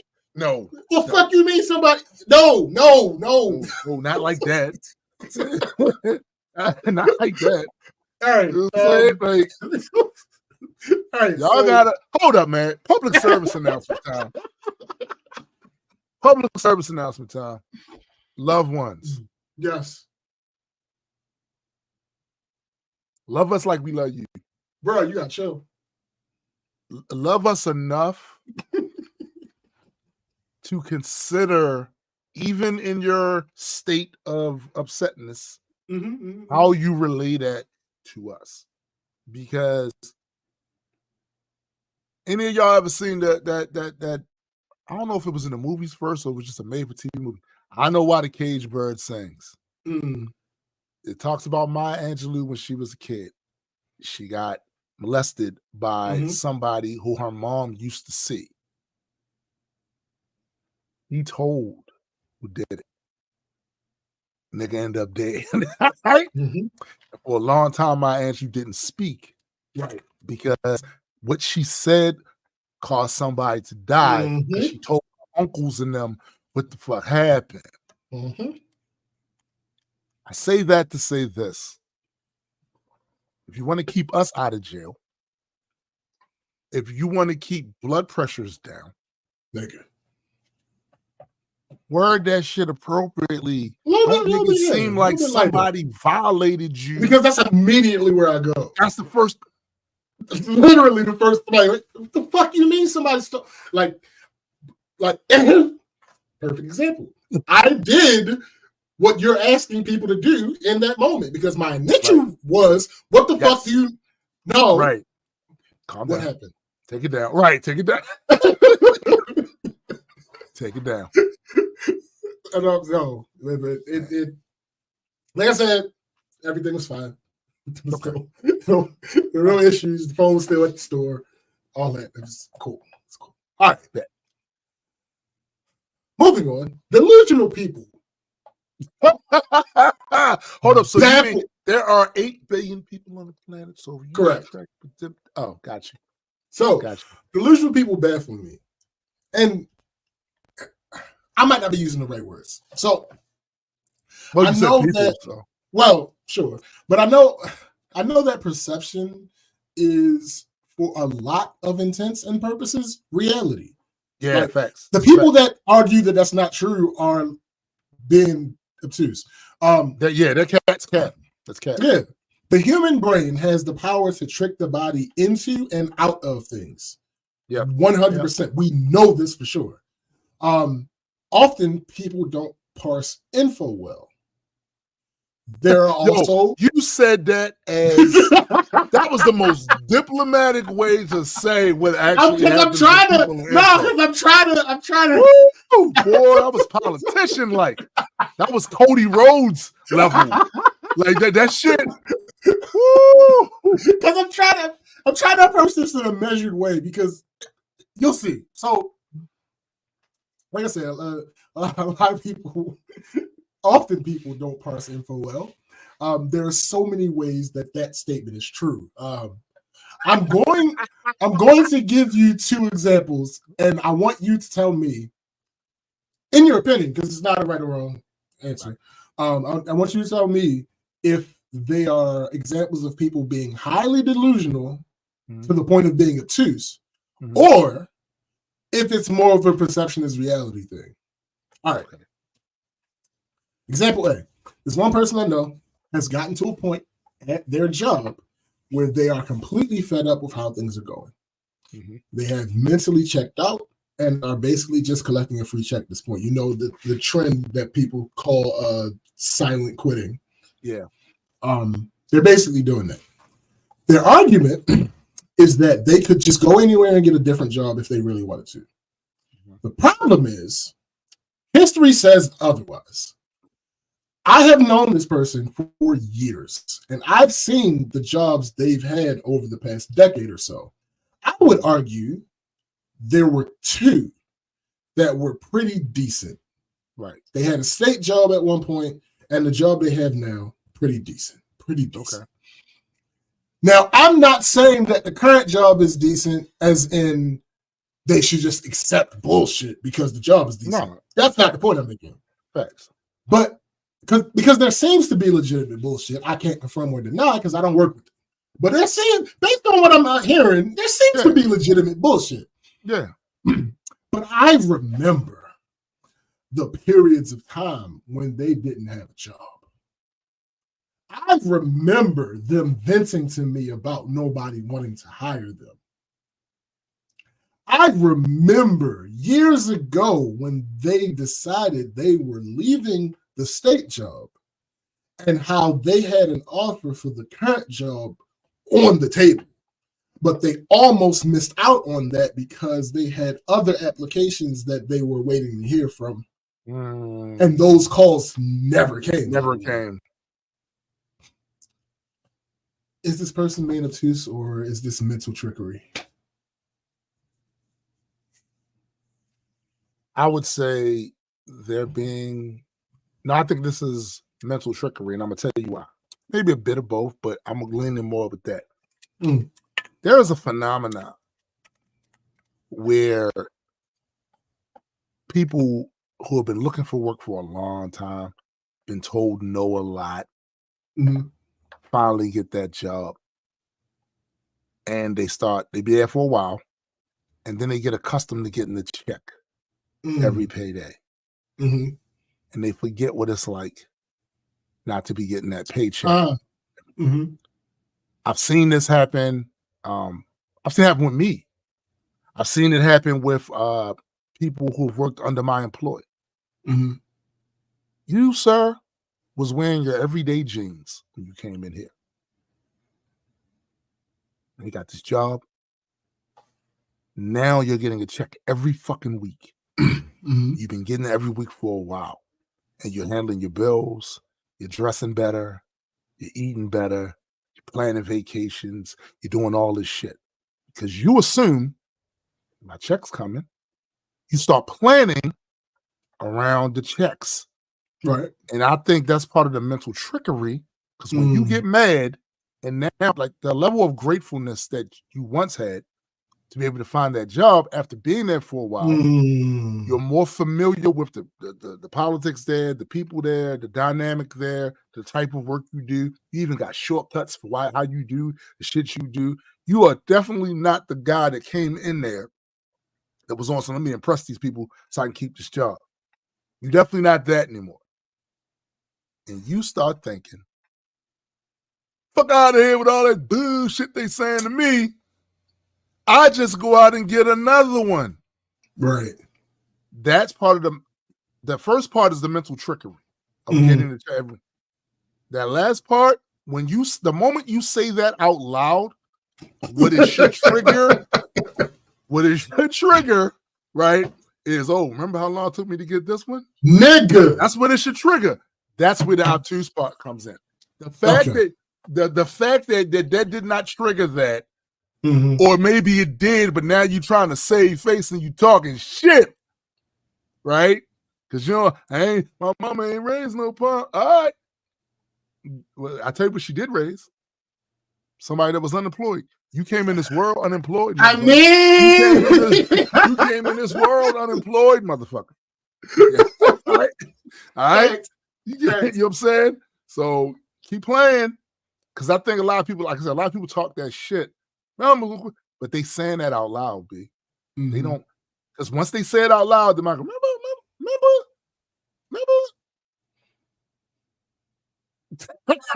Because I don't want, here's the thing. I don't want to be that guy because I was already that guy to them, which made them accept this offer. Because during that time, I'm like, bruh, do you understand the shit that had to go down for you to even get this offer that's on the table? Like, they don't give this offer that's on the table and they're giving it to you and you're pussyfooting around. Like, what are you playing? You're playing bent. Those other places, if they wanted you, they would have got in contact with you. Yo, I'm gonna tell you what they did with you.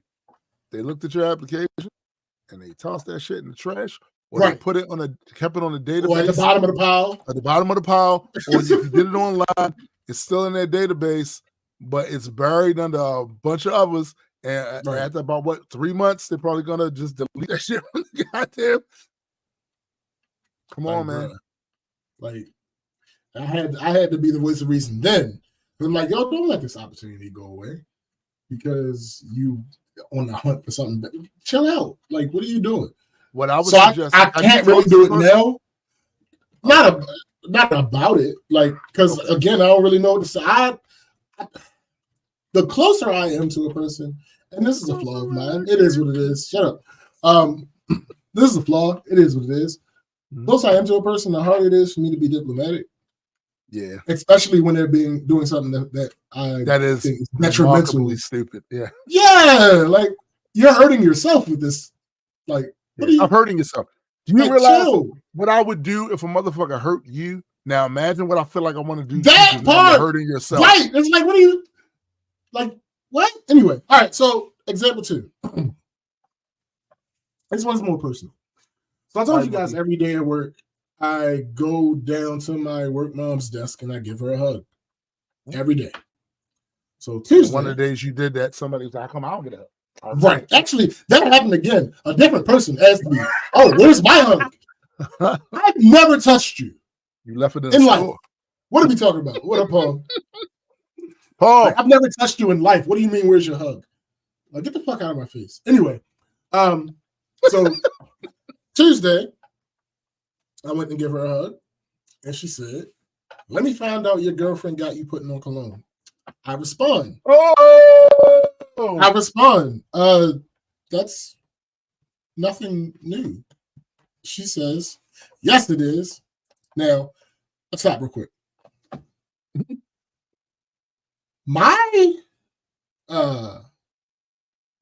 I got receipts. You got receipts about the cologne? And literal receipts. Like, you paid for the cologne. Yeah, I got lot for it's. Well, she says yes, it is. I stopped. I'm not about to go back and forth with you about this particular thing. I ain't going back and forth with you, nigga. It's not so, but I was doing something, so I was literally walking back and forth, and I needed her help for something work related. So I went back to her, and she continued and insisted again that this was a new thing. Even after I told her this is not a new thing. The reality is, I literally put on cologne every day. Has there ever been a day where I don't? Sure. But again, she said you lie because you usually stink. Apparently, right. But again, I intend to do it every day. It is firmly entrenched in my getting ready process. I also, the crazy part about that is, again, I hug her every day. So you should really smell it. Hold on. Right. Do you switch up? Yes, there are different colognes. Yes. So it's one thing if it was the same, she got used to it. She got nose blind to it. So if you switching up, no, it's different. She should. She hug you every day. 3 in rotation right now. Yeah. That's what I'm saying. And again, it's not a normal hug. She's sitting down in her chair. My hands come across her face in order for me to hug her. You gotta smell it. Like, I don't understand. Right. And again, it's at the beginning of the day, so it's not like it wore off or anything. Right. What are we like? What? Let me find out. Thinking you put on cologne. And here's the other thing. That wouldn't make sense. I live with my girlfriend. Facts. Facts. I just don't. No, that's facts. That's facts, sis. If it was for Chrissy, absolutely right. Right. But it doesn't really make sense that I would start doing it after we move in together. You know, now maybe it wouldn't. Maybe napalm is onto a no, that's possible. That's, you know what I'm saying? Because it's to get you to engage in a conversation about your girlfriend. Yeah. Let me ask you this question. Absolutely possible. Your work mom, has she met Chrissy? No. Yeah, it's absolutely possible. 100%. She was fishing. Yeah, and that is not really outside of her character to do. Right, okay. Yeah, so absolutely, that's possible. All right, so moving on. Teachable moment time. No, actually, just a life lesson. Not really a teachable moment, just a life lesson. Okay. Keep the clear and obvious haters out of your life. Just keep them. Yeah, keep them the fuck out of here. So, my supervisor, who's not my supervisor, has been on a weight loss journey. Mm-hmm. I can't speak for when she's not at work, but at work, she's super on top of what her plan is. Like, super on top of it. For anyone who's been on any type of weight management journey or just has fallen victim to weight change over time, you know that it is much harder to notice said change if you see a person every day. Right. So that slope goes, it's really hard for you to see your personal change. Then it's a little easier for the people in your household, a little easier for the people you work with, a little easier for your close friends and family, so on and so forth. Right. The main reason for this is likely just the fact that it's normally a gradual change, and gradual changes over extended periods of time are harder to notice. So back to my supervisor, who's not my supervisor, it's starting to get warmer. So people are less likely to be as bundled up clothing-wise. Thanks. This woman is damn near swimming in her work clothes now. Like, wow. Yeah, it's super noticeable. It's absolutely obvious that she has lost weight. Now, quick reminder, what you don't want to do is just randomly go up to a person talking about how much weight they've lost. What up, Cosmo? What up? No, you don't want to do that. You don't want to do that. You don't want to do that. Somebody and go, I didn't know you were pregnant. You don't want to go. Yeah, you don't want to. Yeah, you don't want to do those things. Not unprompted. You have no idea the reason, so it's best to just chill unless they bring it up. Let them bring it up. Yeah, let them bring it up. But she went somewhere with some friends that she doesn't see that often. Mm-hmm. Not only did they not acknowledge her weight loss, which is a journey she is absolutely open about being on, they told her they didn't really see a difference. Oh my. Please listen to me clearly. Oh my. Please stay away from these kind of people for your own Absolutely. good. It's one thing to not rave about your supposed friends' accomplishments. It's a completely different thing to downplay them or straight up gaslight them into thinking that their accomplishments don't exist. Right. There, look, Larissa. Right. Look, Napalm. Because again, I'm not exaggerating. Like, all right. So it's crazy because Wednesday, I think she told that story Wednesday. Thursday, she had gone shopping because that's why the whole swimming thing, because she hadn't gone shopping in a while. Right. She had gone shopping over the weekend. I'm sorry, she told the story Monday. She had gone shopping over the weekend. She still was wearing her old clothes. She came in Tuesday with the new clothes on. You can clearly tell the difference. Right. In the size that she was before and the size that she is now. Like, it's obvious. It's not, there's not oh, did you? No, there's no question to be asked. Yeah. And again, this is from people, like, I heard it that whole day. Anybody who walked through our office said something to the effect of, this is people who see her 5 times a week. There is no way in the world that you're somebody she doesn't see that often, and you see her and you don't realize. Yeah. Like, what? What's up, Scanny? Please go away. Completely go away. They hating, bro. They you gotta be hating. They hating. There's no way you don't notice this thing. Yo, those type of people, you need to get the fuck away from you, because bro, it is psychologically damaging. Bro. And if you are on the fence on whether or not they're hating, that's also psychologically damaging. Yes, absolutely. Absolutely. Maybe it's not. If I got a question whether you hating or not, that's yeah. Maybe I'm not really doing as well as I thought I was with this. Right. All of this shit start to pop up, bro. Yeah, I'm good. I'm good on all that. Get them the fuck out of here. Yeah, Dipset. I'm gonna say for the record, all my loved ones, if you want to lose weight, I'm rooting for you. If you want to gain weight, I'm rooting for you. I want you to win $50 million in the next 5 minutes. I want all my loved ones to be good. You know what I'm saying? Be better than good. Like, I don't understand that. I don't understand this whole idea of downplaying or gaslighting or being super ambivalent. The only way I see that is if you're not really their friend.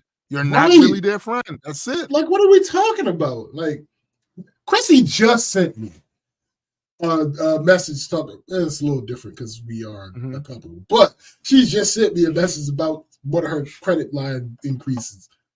I'm like, yeah, that's the reaction. I give the reaction that she get. Like, she's clearly, what's the word? There's a word that I want to use instead of having to explain it, but I've just said more words than I would have used to explain it. So now I'm just gonna. Explain it. She's like, clearly it's a good thing with it's a conditional good thing. Right. So that's the energy she gave when she gave me the news. That is the energy I reacted with when she gave me the news. Like, what are we talking about? My wife had to say to me a long time ago, because I could be very demure about wins. Yeah. It was my wife. Like, nah, we celebrating all wins. No, all of them. Absolutely. All of them. That's what it's palm right there. Right there. Palm right there. People want people to do better, but not better than them. That's why, like I said, trust me, if you win $50 million in the next 5 minutes, you are doing way better than me. And I want that for you. Absolutely. I love that for you. Here's the thing. Here's the thing. There's not this finite amount of good fortune facts that exists in the universe. What's for you is for you. Facts. So, right. Please stay away from these people. Get the fuck away. Please. Go away. All right. Work. I think I fixed my main issue with my commute, so I'm not as frustrated about that. No, I'm not as frustrated about that as I was the week prior. I just come and go. You may have just got used to suckery. Well, no, this is what I did. I just come and go from work. I know that's right, Paul. The same way that I know that's right. I know that's right. The same way I just come and go to work the same way that I used to, instead of going the new way. Like for the commute in, it's not really any different than my former commute in. It's just literally the additional 5 to 7 minutes that it takes for me to get from here to my original route. So that's cool. For the commute home from downtown, I still got to work on that because I only do that once a week. So there's still a significant time difference from the old way. It's almost about the same amount of time as the week before, but I don't feel as anxious or as frustrated because there's nowhere near the same amount. Yes, there's nowhere near the same amount of traffic. So I'm moving in my vehicle, so I don't feel frustrated about the commute as much. Right. So I might stick with that. I don't know. I might still try to tweak it a little bit. But again, that's only once a week. So that might take a while to dial in to the perfect way. Right. Right. Cosmic says, celebrate all wins of your friends. They're your wins too. Facts. And be a demon to the people who do you and your friends wrong. That's it. That's a simple life. Very simple life lesson right there. Words to live by. All right, next day at work, one of my coworkers keeps surfing the web and ending up getting scareware. It's almost morbidly funny because they don't realize that we know they're lying to us. B? What up? Wait a minute, say that again. It's almost morbidly funny because they don't know that we know that they're lying to us. This was the second time within a month that this has happened. The first time they said they were doing something job related. The first time, technically possible. Absolutely. 100%. But this time, when it happened again, my supervisor texted me and asked me if I've ever seen a situation where scareware lingers. And I told her no, because that's not really what scareware is. Once you root out scareware, if you actually get it out, any future sign of it is generally a new instance. It wasn't hidden. It was gone, and then you fucked up again. Right. So I told her, I also let her know that person is likely doesn't know how to hide their search history. So you might want to go ahead and check on that to see if they were doing what it is they say they were actually doing at the moment that they got this scareware. And sure enough, they were not doing what it is they said they were doing at the moment that they got this scareware. And it's like, bruh. So I come to work the next day, I see that person. They're talking to me about it.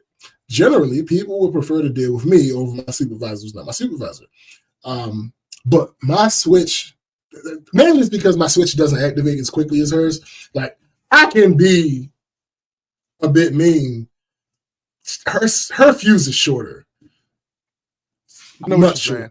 Yeah. I understand. She gets to that point much quicker.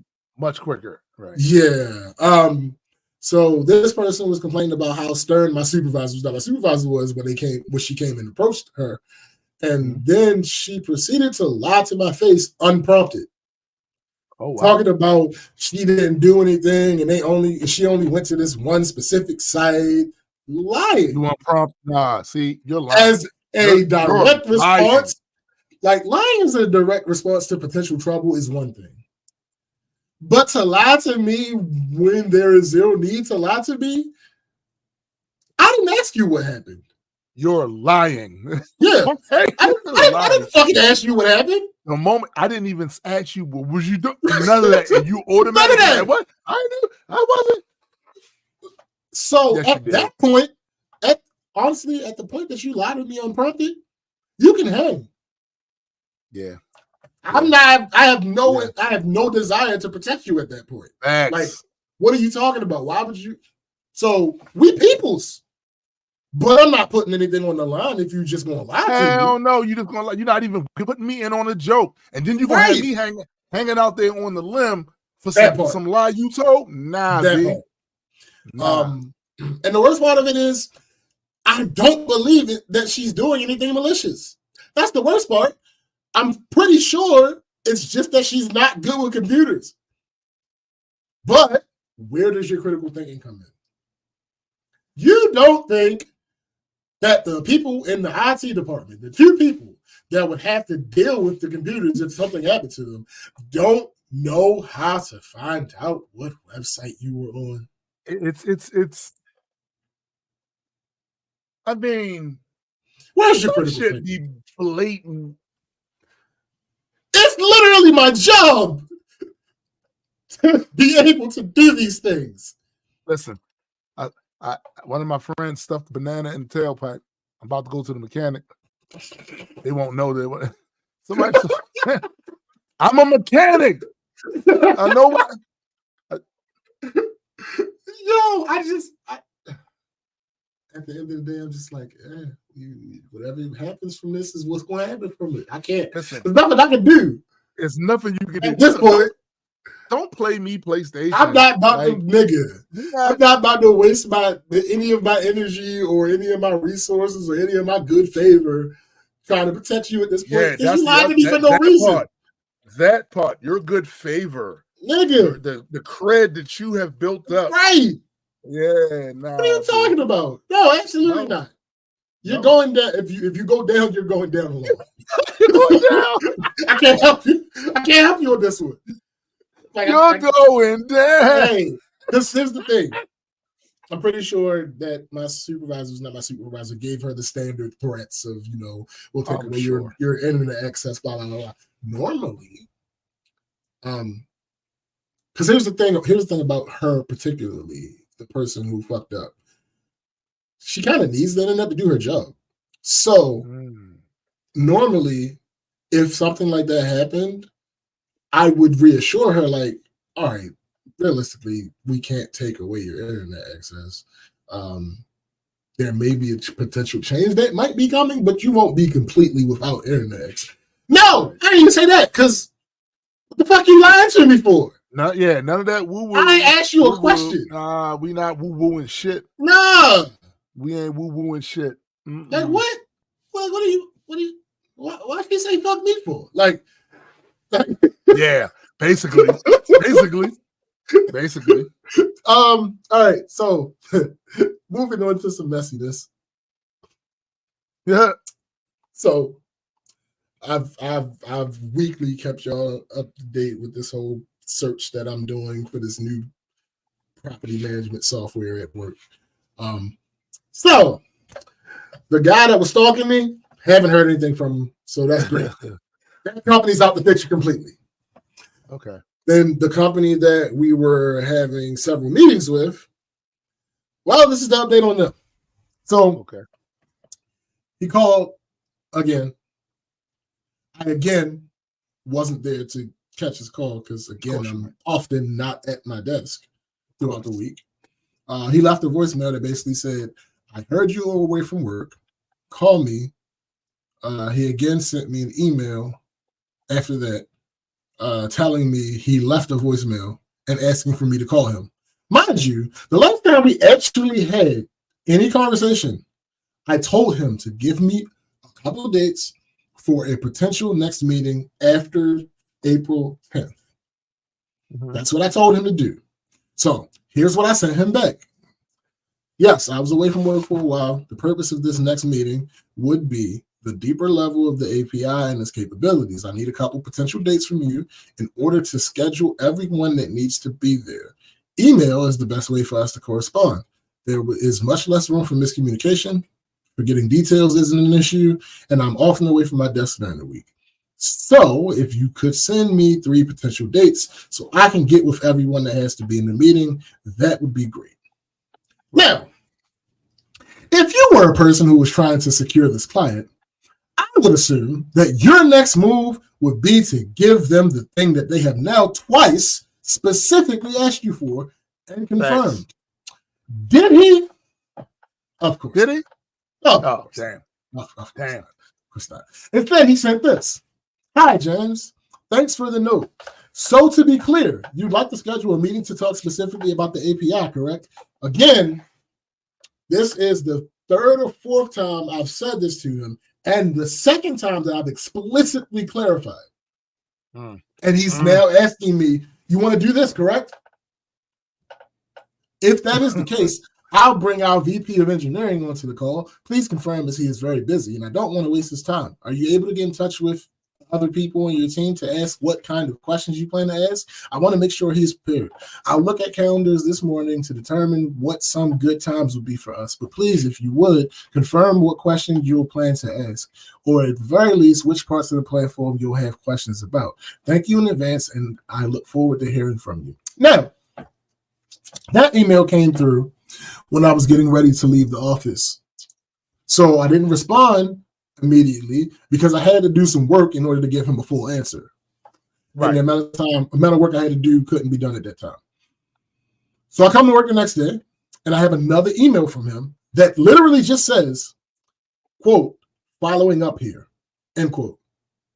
Sir, the calendar said March when I asked you for these potential dates. At that point, 19 days had passed. The sheer audacity of him attempting to rush me earned him an extra day of waiting. Yo, I swear that's as petty as nigga. Listen, I ain't gonna hold you, bro. Like I am. That's my type of petty. Hey, it earned him an extra day of waiting. This is like, bro, we're not doing this. That's not what's happening. So. Thanks. But back to the message he sent. Now, why on earth would I have to give you questions in advance if the person you're bringing into this is the expert on the matter? Facts. Also, we have now had at least 5 meetings. Throughout those meetings, we have expressed every concern that we have about your product. Why don't you have any of those listed somewhere? Also, why do you think I care about how busy this guy is? Wait a minute. You mean you don't? My boss is busy. Oh. A couple of the people that we have to bring into this meeting on our side don't even work for our company. So, and we would have to pay them for their time. It is not my fault. It's not my fault that your company hasn't found a way to have the sales side and the tech side work together. If the only person who is able to accurately explain your product is so busy that it's the biggest inconvenience in the world for him to meet with a prospective client, then y'all got the type of problems that my company don't want. Right. So here's the breakdown of this situation, basically, in layman's terms. My company is one entity. His company is another entity. They don't need each other specifically. Mm-hmm. But I'm looking for something that they may be able to provide. I'm just not 100% sure that they can provide it. He's looking for something that I can absolutely provide, but only if it's the case that he can give me what I want. So in that relationship, the dynamic says that they should do more. Absolutely. But let's not talk about dynamics. Okay. Let's not talk about dynamics. Let's go basic arithmetic. No, let's go basic arithmetic. He needs to know one person's schedule in addition to his own. 1 + 1 is 2. I have to work around the schedules of my boss, my supervisor who's not my supervisor, Debbie, and the people from outside the company in addition to my own. 1 + 1 + 1 + 1 + 1 is 5. For those who don't know, 5 is greater than 2. Okay. Well, the next day, I figured I had made him wait long enough. I was going to confirm the purpose of the upcoming meeting with him again for what would have been the 5th time since our last meeting. But there was another meeting with this newest company I told y'all about last week that we had a meeting with. There was a second meeting with them. And before I said something to him, I wanted to ask my boss, like, all right, y'all had this second meeting with this other company. Is there a point in me actually scheduling another meeting with the first company? She said, No. I said, oh. So I sent him an email letting him know that we were suspending our search. This was the fastest he had ever responded to an email that I have sent him. No. He asked me for feedback. I was immediately. What feedback did you give him? I was immediately torn. I was immediately torn. The petty side of me felt like he didn't deserve another second of my time. Nah, especially not anything that was going to help him out. But the petty side of me felt like this was my opportunity to reiterate every issue that I had with him. And yes, I know I said the petty side of me both times. They were in conflict. So I typed a rough draft of what my response would be, but I didn't send it. I was going to let it marinate for a little bit. Let it marinate for a day or two to see if I still felt like sending it. The next day when I got to work, I had another email from him that said, quote, following up on my previous note, any feedback or something I missed, end quote. Okay, you asked for it. I put the draft I had through ChatGPT to make it more professional. Then I still had it sitting in the drafts. My supervisor, who's not my supervisor, came in. I mentioned to her, hey, this guy asked for feedback. She said, hey, she told me wait and see what our boss said about it. I said, okay, it makes sense. I understand. Absolutely. Boss came in. I told her, her words were, they want us to be honest. I said, yeah, let's do that. And she gave me two things that I didn't even think about. I said, okay, all right, I will show you before I send it. Here's the final message that I sent. Oh, shit. So remember, the last message was him asking for feedback. I said, no problem. I believe it's crucial to provide clear feedback regarding our recent interactions and explain our decision to momentarily halt further discussions. Right. Regarding our interactions, while they were mostly positive, we encountered a few issues that impacted our experience. One, our team felt that your focus on our past negotiations with a competitor of yours sometimes overshadowed your efforts to address our specific needs. Uh-oh. This recurring topic in our meetings suggested a comparison that wasn't always relevant to our current objectives. Number two, additionally, there was a tendency to minimize the absence of certain features in your software by either asking if your competitor, who we are not talking to anymore, offered that feature, or emphasizing how unrelated features your product offers would be upgrades over our current system. While the latter approach was potentially true, neither approach directly addressed our specific requirements. Three, on a few occasions, it appeared there was some confusion about the product's capabilities from your end. One example is the automatic email for an approved application, which you were adamant existed, only in our next meeting for you to tell us that it was indeed not a current feature. These experiences collectively led to a feeling of disconnect regarding the alignment between our needs and your product's offerings, and it was a little aggressive for our tastes. The immediate reason for pausing our talks, however, relates to us having a meeting with another platform and you not getting back to me with the dates quickly enough for our next meeting. I had requested potential dates post April 10th on March 27th. We are a week past that date and you have never given me those potential dates. On April 15th, I confirmed with you the exact nature of the meeting, gave you a number of potential dates that I was requesting, and explained the reason why I needed several dates was because I had to coordinate everyone that needed to be there. Instead of giving me those dates, you asked me to confirm again. The delay in receiving these dates, coupled with multiple requests for me to confirm, has ultimately led us to reassess the productivity of our ongoing discussions. We understand the demands on your team, including the busy schedules of your executives, but our timelines are similarly constrained. The lack of timely responses has prompted my management to pause these discussions, believing that our time could be better allocated at present. We value the efforts you have made and hope this feedback is received as a part of our commitment to transparent and constructive communication.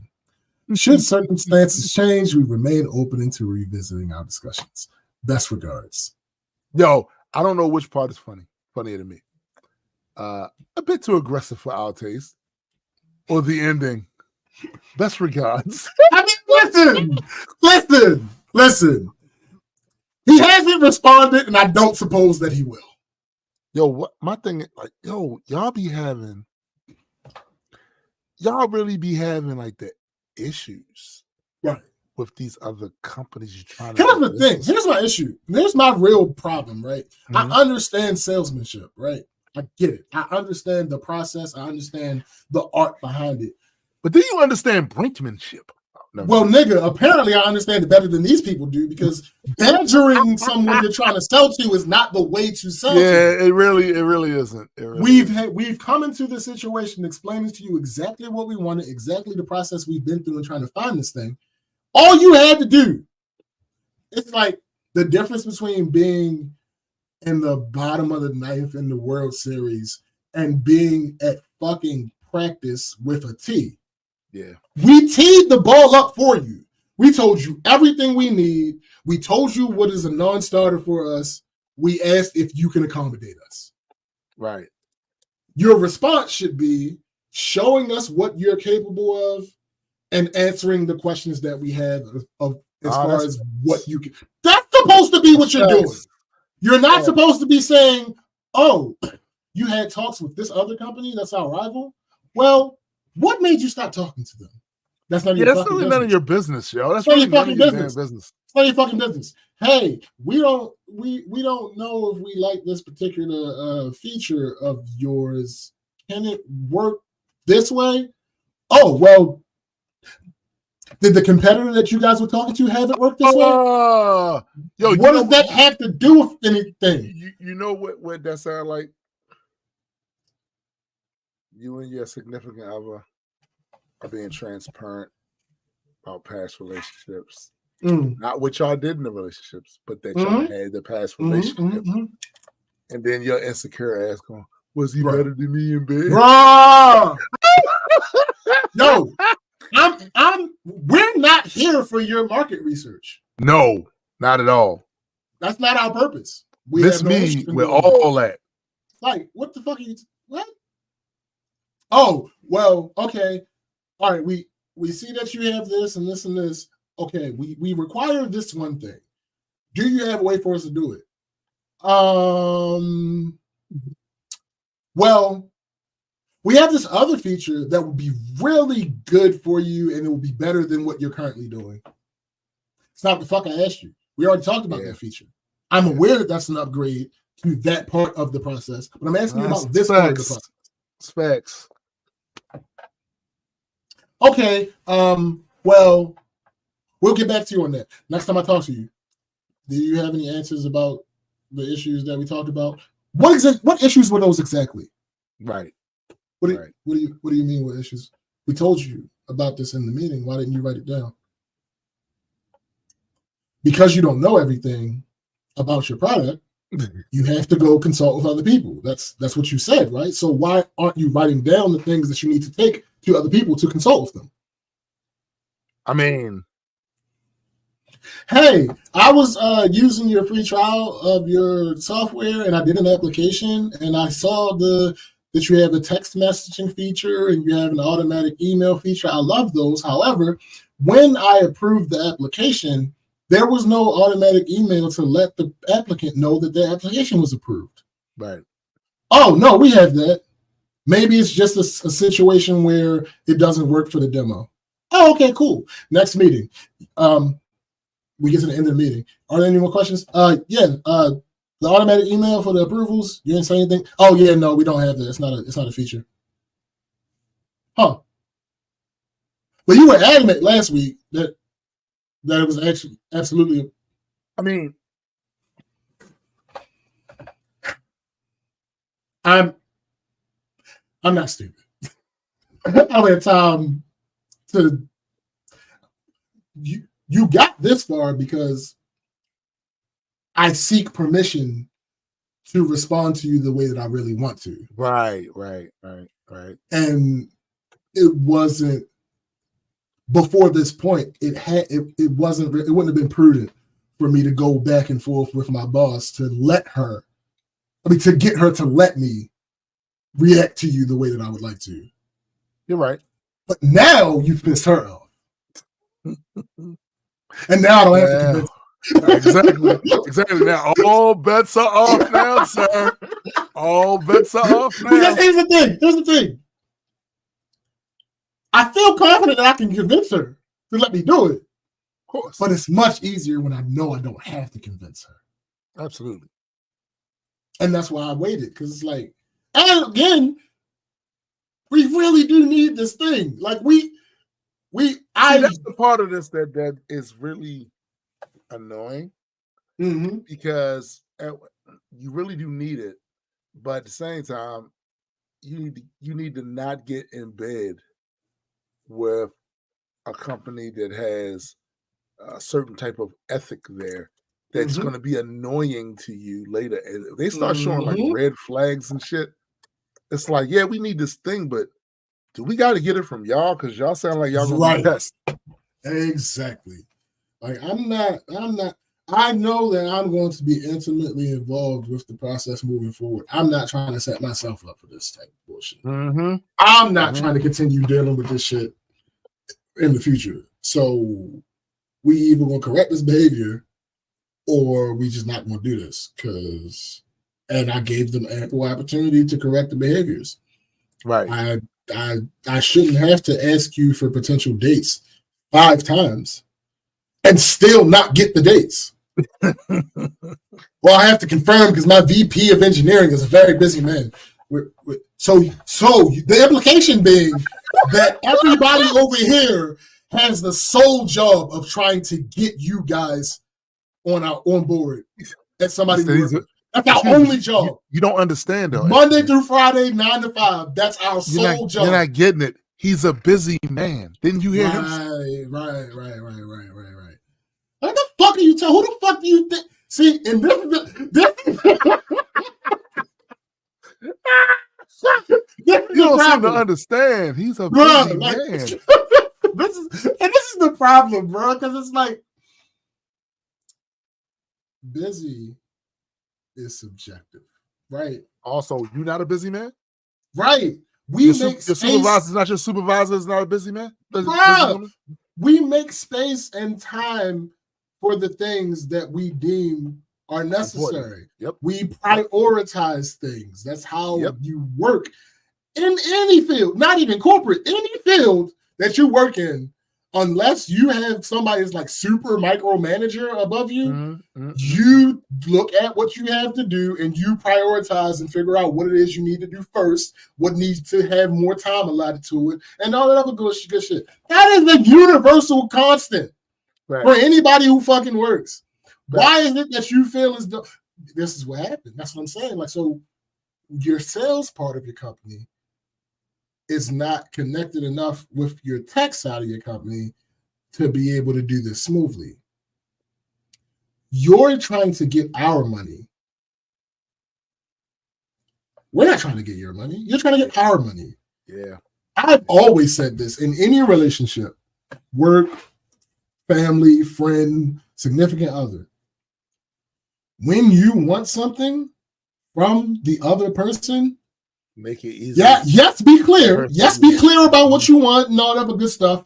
But it behooves you to meet them where they are. Yeah. It behooves you, just human nature. Make it easier on them to be able to help you. That's right. All. That's it. That's it. So like, you're clearly not doing that, and I don't need to. That's the thing. I don't need to talk to you. I don't have to talk to you. There are a bunch of other companies that do what you do. Facts. But matter of fact, the only reason you were the only company that we were talking to for that period of time is because of how busy we are. But you don't understand, SPJ. The busy man. You're busy and his busy. Right. Ain't obviously the same type of thing. Because nigga, if we were just sitting around twiddling our thumbs, we would be talking to multiple companies at the same time.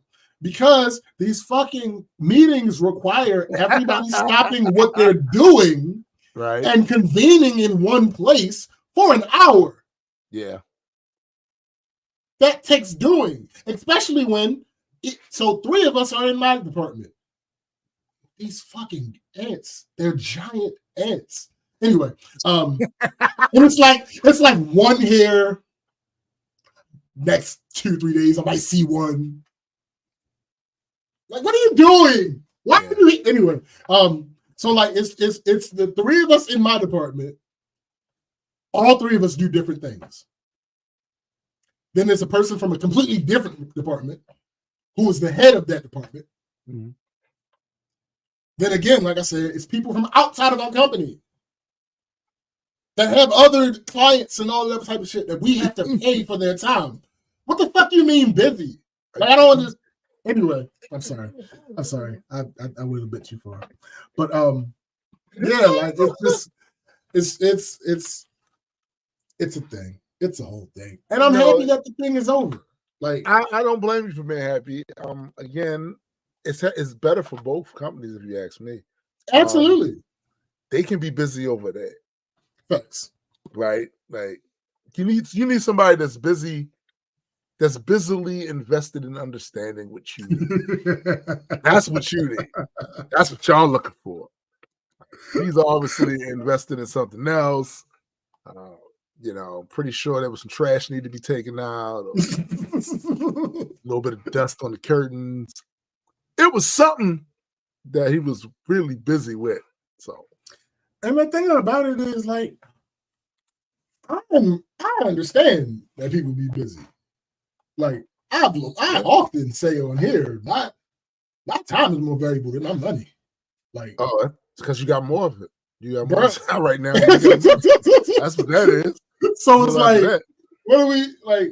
No, I'm respectful of people's time, and I understand, VP position of a big company and blah blah. But there's nobody under you that can do this thing. There's nobody that works under you that can help clue a potential client in. Have you seen their office? No. They are based out of Boston, I think. Interesting. But they are. Here's the thing: they are a decently sized company. I know that they are a decently successful company. I know that because I did my research on it. That's the issue that I have, though. That's the problem that I have. Like, you clearly don't know the product. No, that's not an insult. It's just fact. But also the question is, how are you VP and don't know the product? No, not the VP. The first dude. Oh, you clearly don't know the product. It is what it is. That's not an insult. I think you should.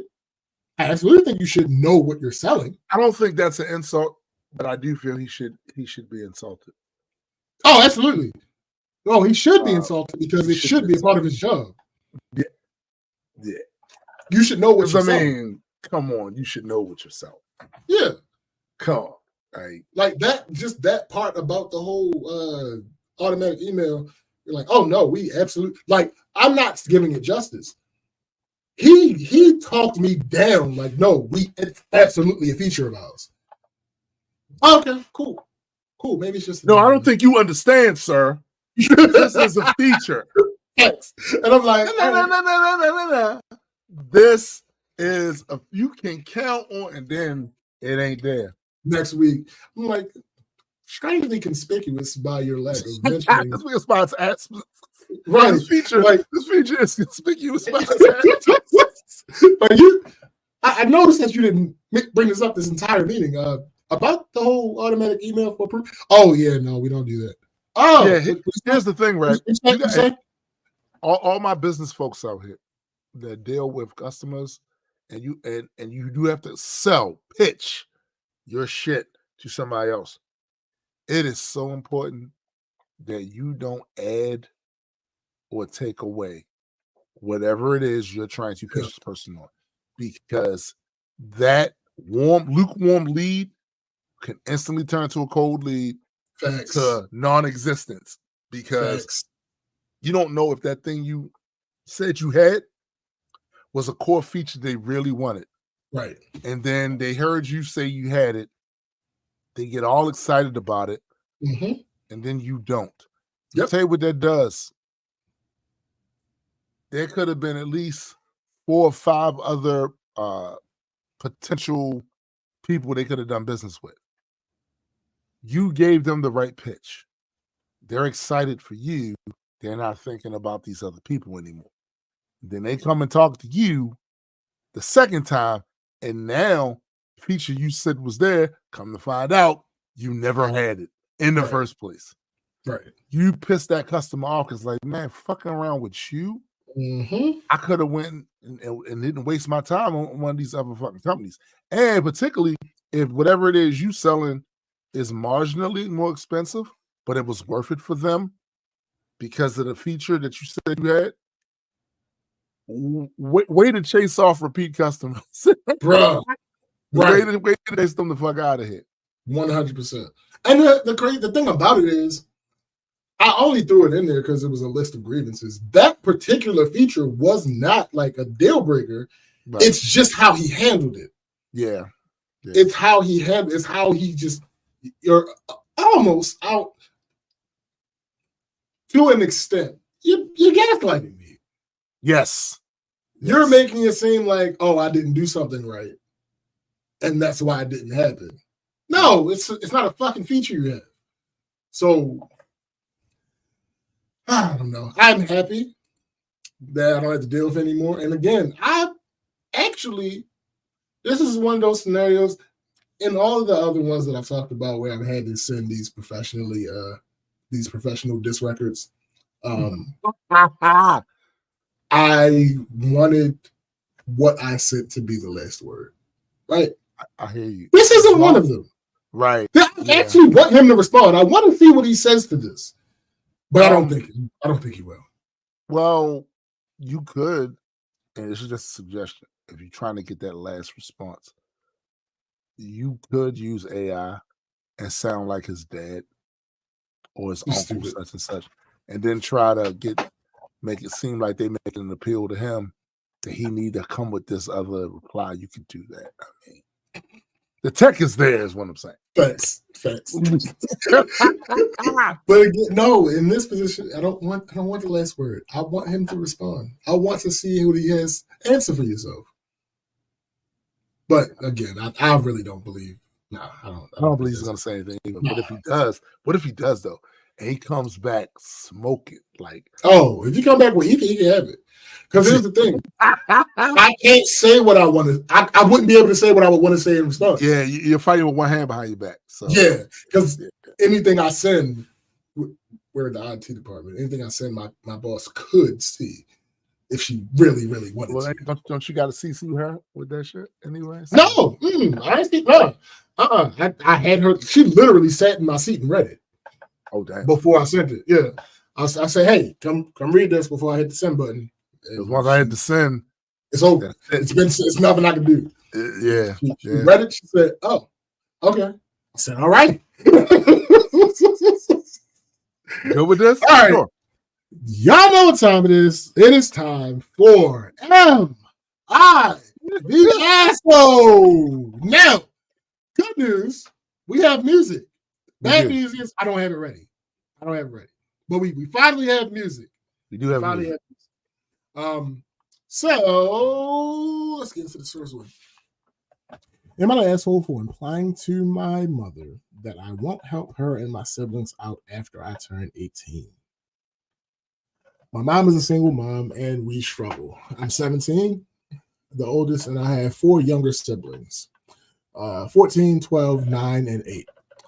We have different dads. Me and my 14 and 12-year-old sister share a dad, and he walked out on us while mom was pregnant with my 12-year-old sister. Oh, yikes.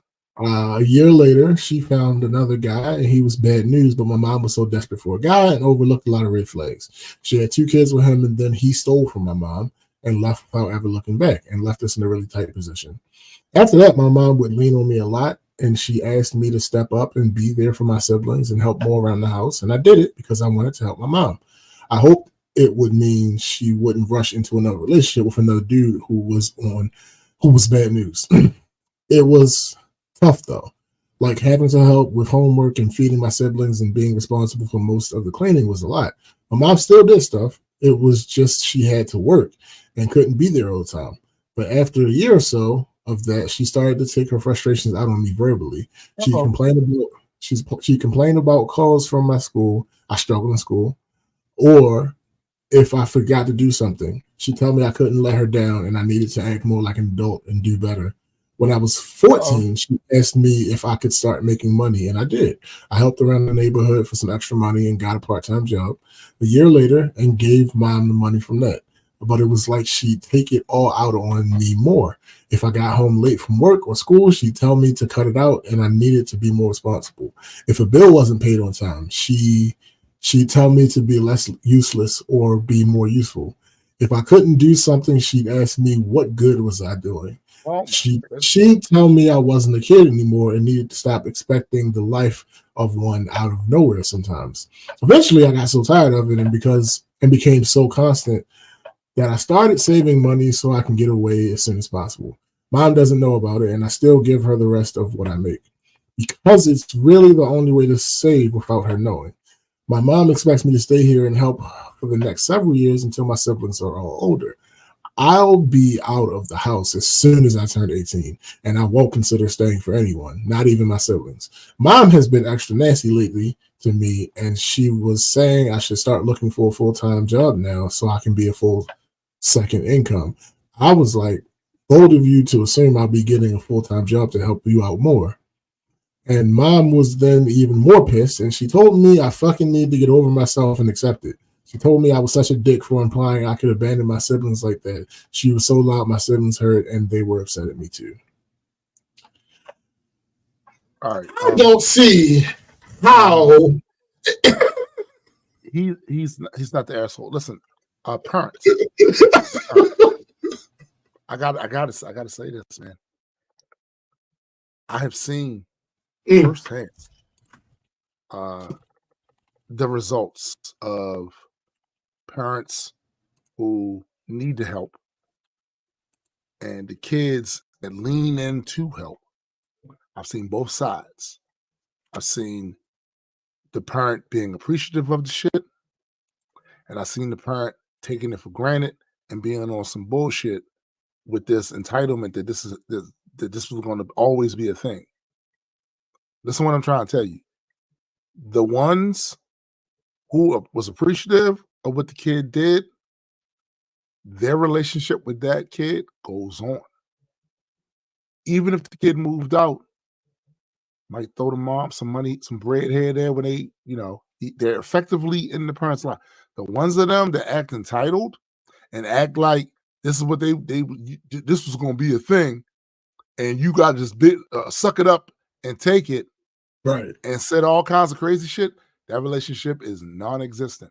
And I'm telling you like this for a reason. Children are people. I know some of y'all look at them like accessories. Right. Some of y'all look at them like that they are your personal servants. They are people. And when these little people turn into big people, they have choices. And it ain't a motherfucking thing you can do about it except for try to put a guilt trip on them, which isn't going to work because every guilt trip you attempt, what they're going to revisit in their head is all that bullshit you was on. This kid is by no means an asshole. Now, I also know of situations where siblings get caught up in the nonsense. The younger ones get caught up in it. Seen situations that one situation was really bad where I felt there was only one of these situations where I felt like, bruh, you weren't supposed to leave your siblings. Even if you left the house, you were supposed to make sure they was at least good, right? But that's the only time I ever seen that was one time. And then she gonna go and poison the siblings on you. Get the hell out of there. Get the hell out of there. Maybe these kids, when they get a little older, the younger siblings, they'll figure it out because she's gonna do the same thing to them. I promise you. I promise you she's going to do that. And then I'll see it from your point of view. But right now, mama said, you ain't shit and you abandoning us. So now they mad at you too. That's, bro, Mike said it. Your kids owe you nothing. You owe them everything. You brought them here. And once they get past a certain age, when they decide, you know, depending on how you treated them, because that's what a lot of it got to do with, bro. I'm telling you, it's what it got. How you treat your kids during their childhood has a lot to do with whether they decide to stick around and be in your lives or not, because they don't have to. Once they become adults, it could be ghosts. Y'all be bugging for real. Right. Y'all be bugging. Found one person. Just one person. Like literally just one person. For sure the asshole if you ditch your siblings.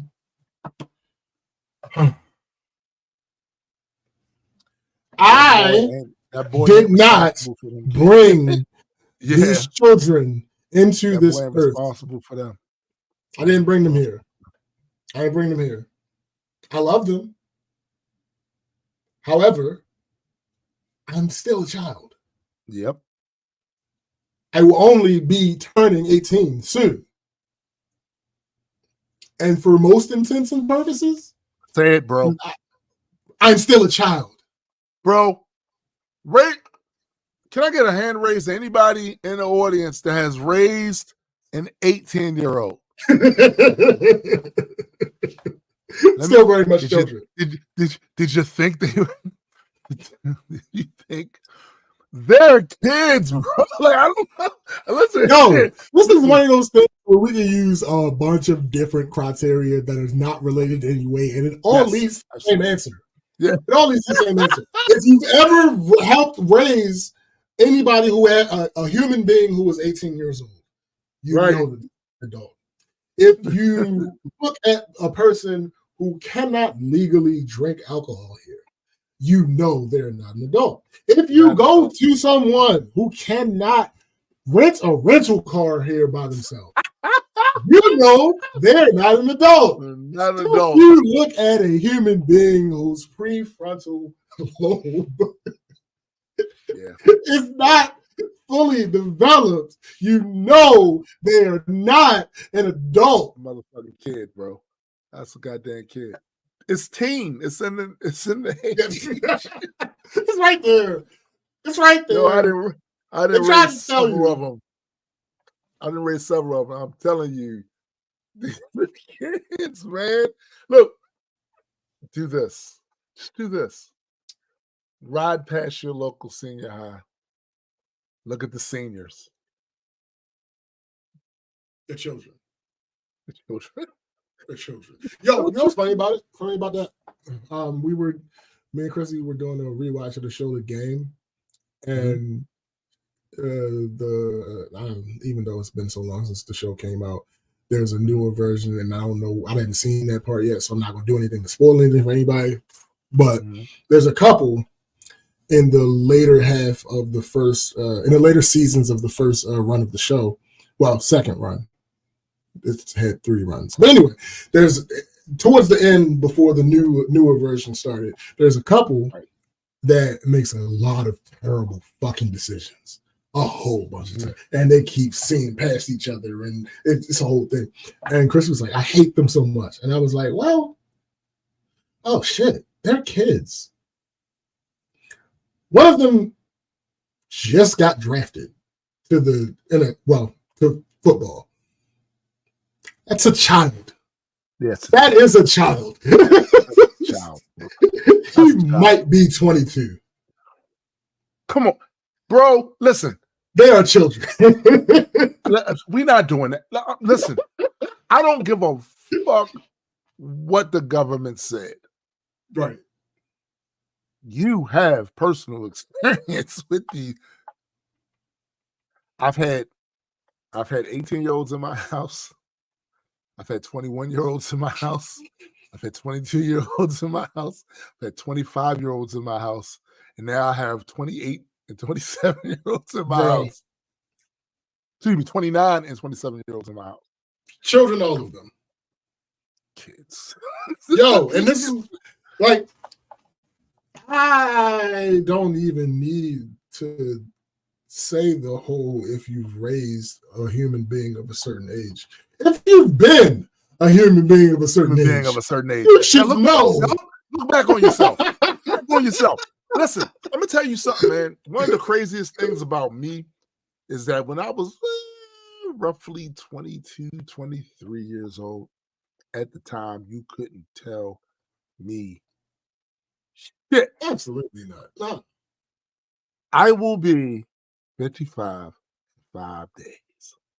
I look back at 22-year-old me, even from the pictures at my mom's house. It's a fucking kid. It's a fucking kid. It's a fucking kid. I remember being 19 and living with Fab and our other homeboy and all the shenanigans that happened in that house. For the sheer fact that I know that if I was in that position at this point in my life, how far along in life we would be coming out of that type of position, because literally the rent was $200 a piece. Yeah, bro. The BG&E was like $100 a piece. My only two bills for the majority of that time totaled $300 a month. My God, $300 a month. Nigga, do you know what would be happening in my life right now if my bills totaled $300 a month? I already know. You'd barely be. It'd be a weekend. Another weekend. Hey, yeah, we know I'm not gonna be on the show this weekend because look, Betty, right here. He has 3 over 18 kids. 3 over 18. Kids don't owe the parents anything. I don't expect my kids to help me out, though. Grateful if they do. And here's the thing about that. They probably will. Probably will. A lot of this. That's where it's a lot of this is contended on. Yes, are there some bad seeds out there where you treated them really well and they still sure. But I'm telling you, somebody that grew up and had a great experience with their parents and nothing that traumatized them to the point where they didn't want to be around them no more, cannot see their parents doing bad. Right. They cannot see it. They're gonna do what they can do. They're gonna do right. So that's why you don't need to be no one needs to be guilting their kids and anything. Just do right by them when you're raising them. I guarantee you, they will. It's no way they can see you suffer. It's no way. Yeah. No way. All right, let's get to this last one. Am I the asshole for kicking out my stepbrother for insulting our father at my wedding? Yikes! I am an Indian American. I'm an Indian American, and my dad. Oh, I didn't know this was one of those. Okay. I'm an Indian American and my dad moved to the United States. He wanted to have an arranged marriage. He wanted someone from our caste. I do not consider caste preferences to be bigotry. Each caste has varying religious practices. It turned out that his wife lied about her caste. The realization was when she got pregnant. My father applied for annulment. She made the mistake of openly admitting that she had lied, and she did it for his money. The marriage got annulled. And then he married my mother. I had my wedding yesterday, and everyone was invited, including my stepbrother. Everything was going well until he began to yell at my dad. He said he's a, quote, bigoted scumbag, end quote, that he hopes he dies immediately, and also cursed me that I never have children. I snapped and said, maybe ask your mother why she was a gold digger who married your dad just for his money and committed fraud. And then I kicked him out. Am I the asshole? Yikes. Yikes. Super yikes. I must admit that it is really hard for me because to separate my feelings about caste systems with a lot of this. It is. I'm not gonna hold you. I find caste systems to be disgusting.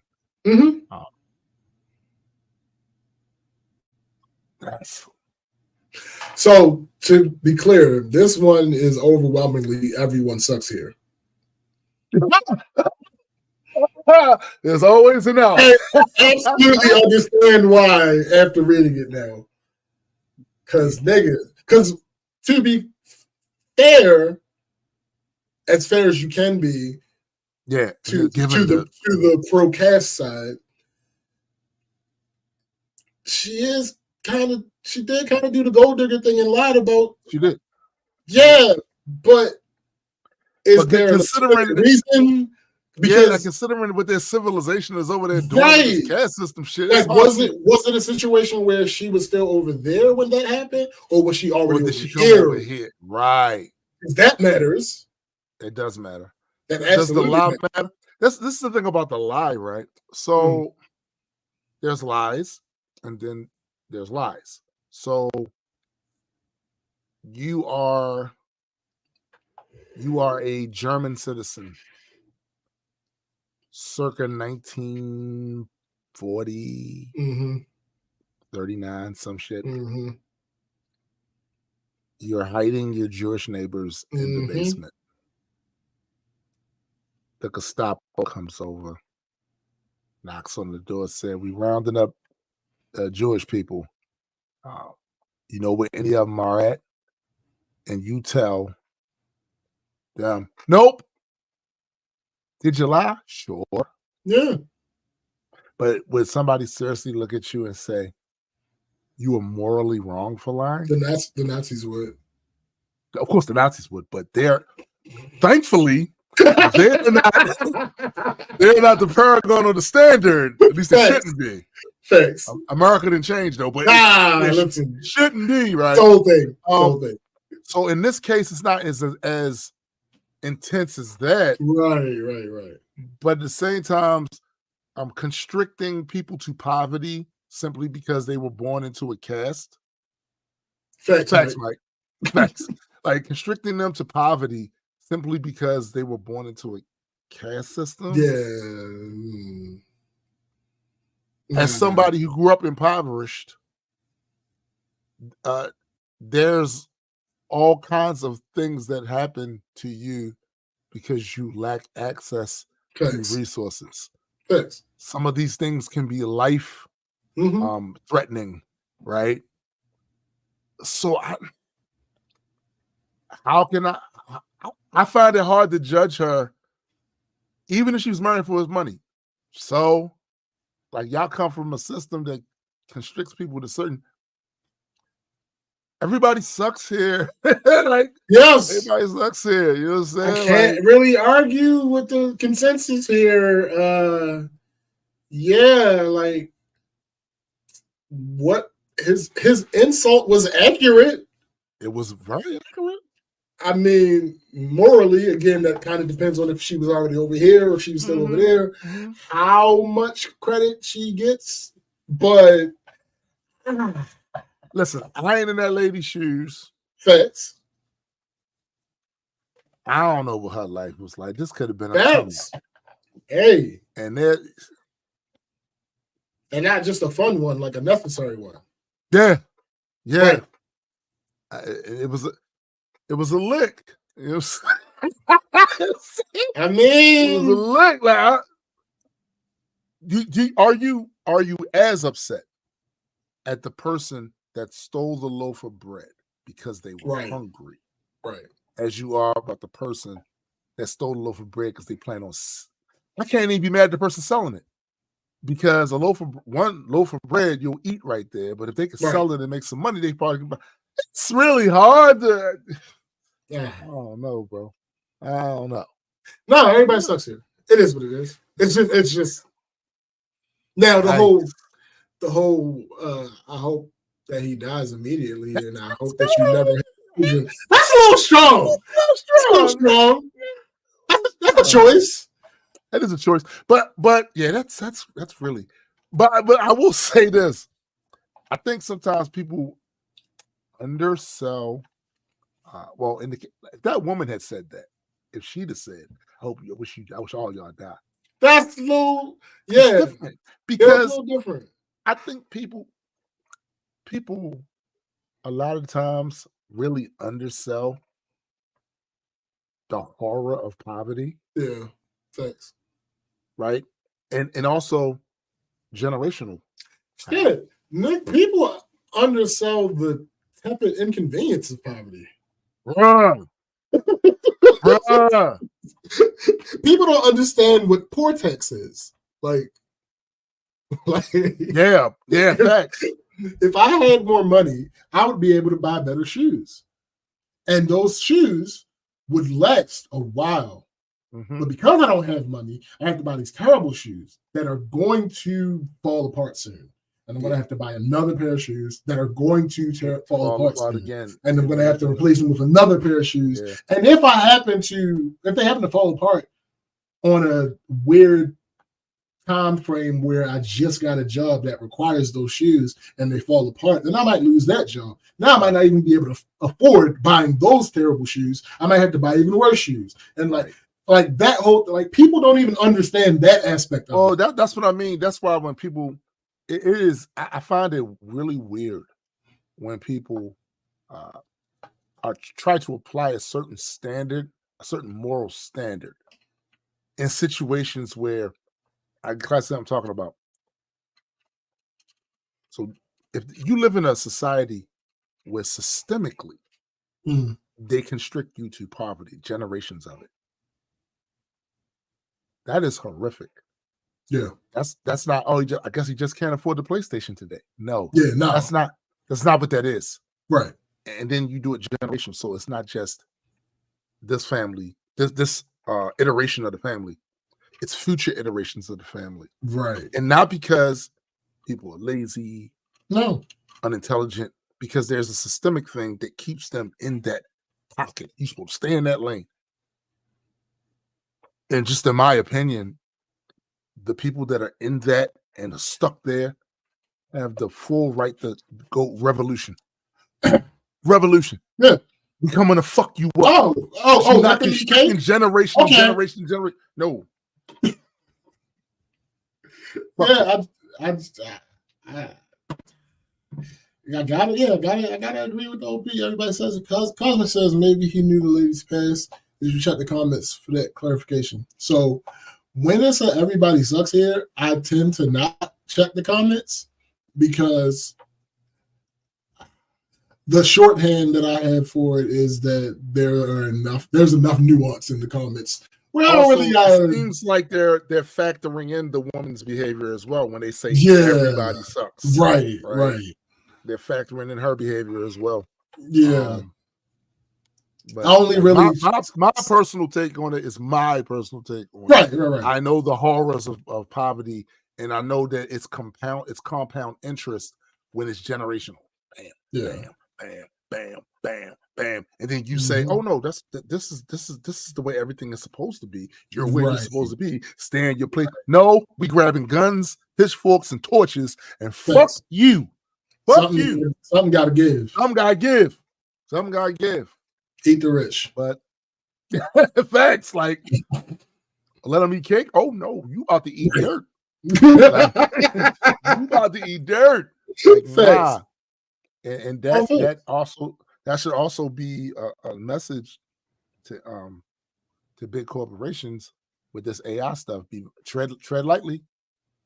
Tread lightly before you do some things that cause a bunch of people to be unemployed without a backup, without a cushion, without a safety net, without. Tread lightly. The same amount of energy you putting into making this shit, it should be the equal amount of energy you be putting in figuring out what society is going to do because of it. Like, or it's going to be something. It's going to be up for you. It's going to be up. Right. I'm telling you now, because I already see people with these attitudes about this technology that are very similar to what I saw in Animatrix. It's almost word for word. It's almost 1-to-1. Right? So, like, be very careful. The next steps they make with that shit, you start dumping people out of industries, workforce out of industries. Because while I do agree the march technology goes on, but I also know people. I know people. Mm-hmm. And you think that January 6th, a couple years ago, was something. You ain't seen shit yet. You ain't seen shit. You know. But I guess that's it, right? That's it. We want to thank all of you once again for joining us for another rousing edition. Black Culture Geeks Saturday morning cartoon block, where you got to see your favorites, Woody Woodpecker and Smurfs and all right. Scooby-Doo and the Super Friends Superhero Hour. Really appreciate you guys for watching, keeping our ratings up. Please support our advertisement. Like there's always music. Always music. So please go always. Listen, go on Spotify and all those good things, all those good things. Also, do not forget to check out my sister, his significant other, Chrissy's podcast, Heard It Through the Grapevine. Do not forget my guy, Super Side Guy, and his Metas and Mutants. Co-host Hendrick. Yeah, I'm just calling Hendrick the co-host. Yeah, de facto. De facto at least. Yeah. Special shout out to my guy Adequate. Yeah, for my man SPJ. I am Tombstone the Dead Man. And for the greater multi-world entertainment family, we are out. Peace.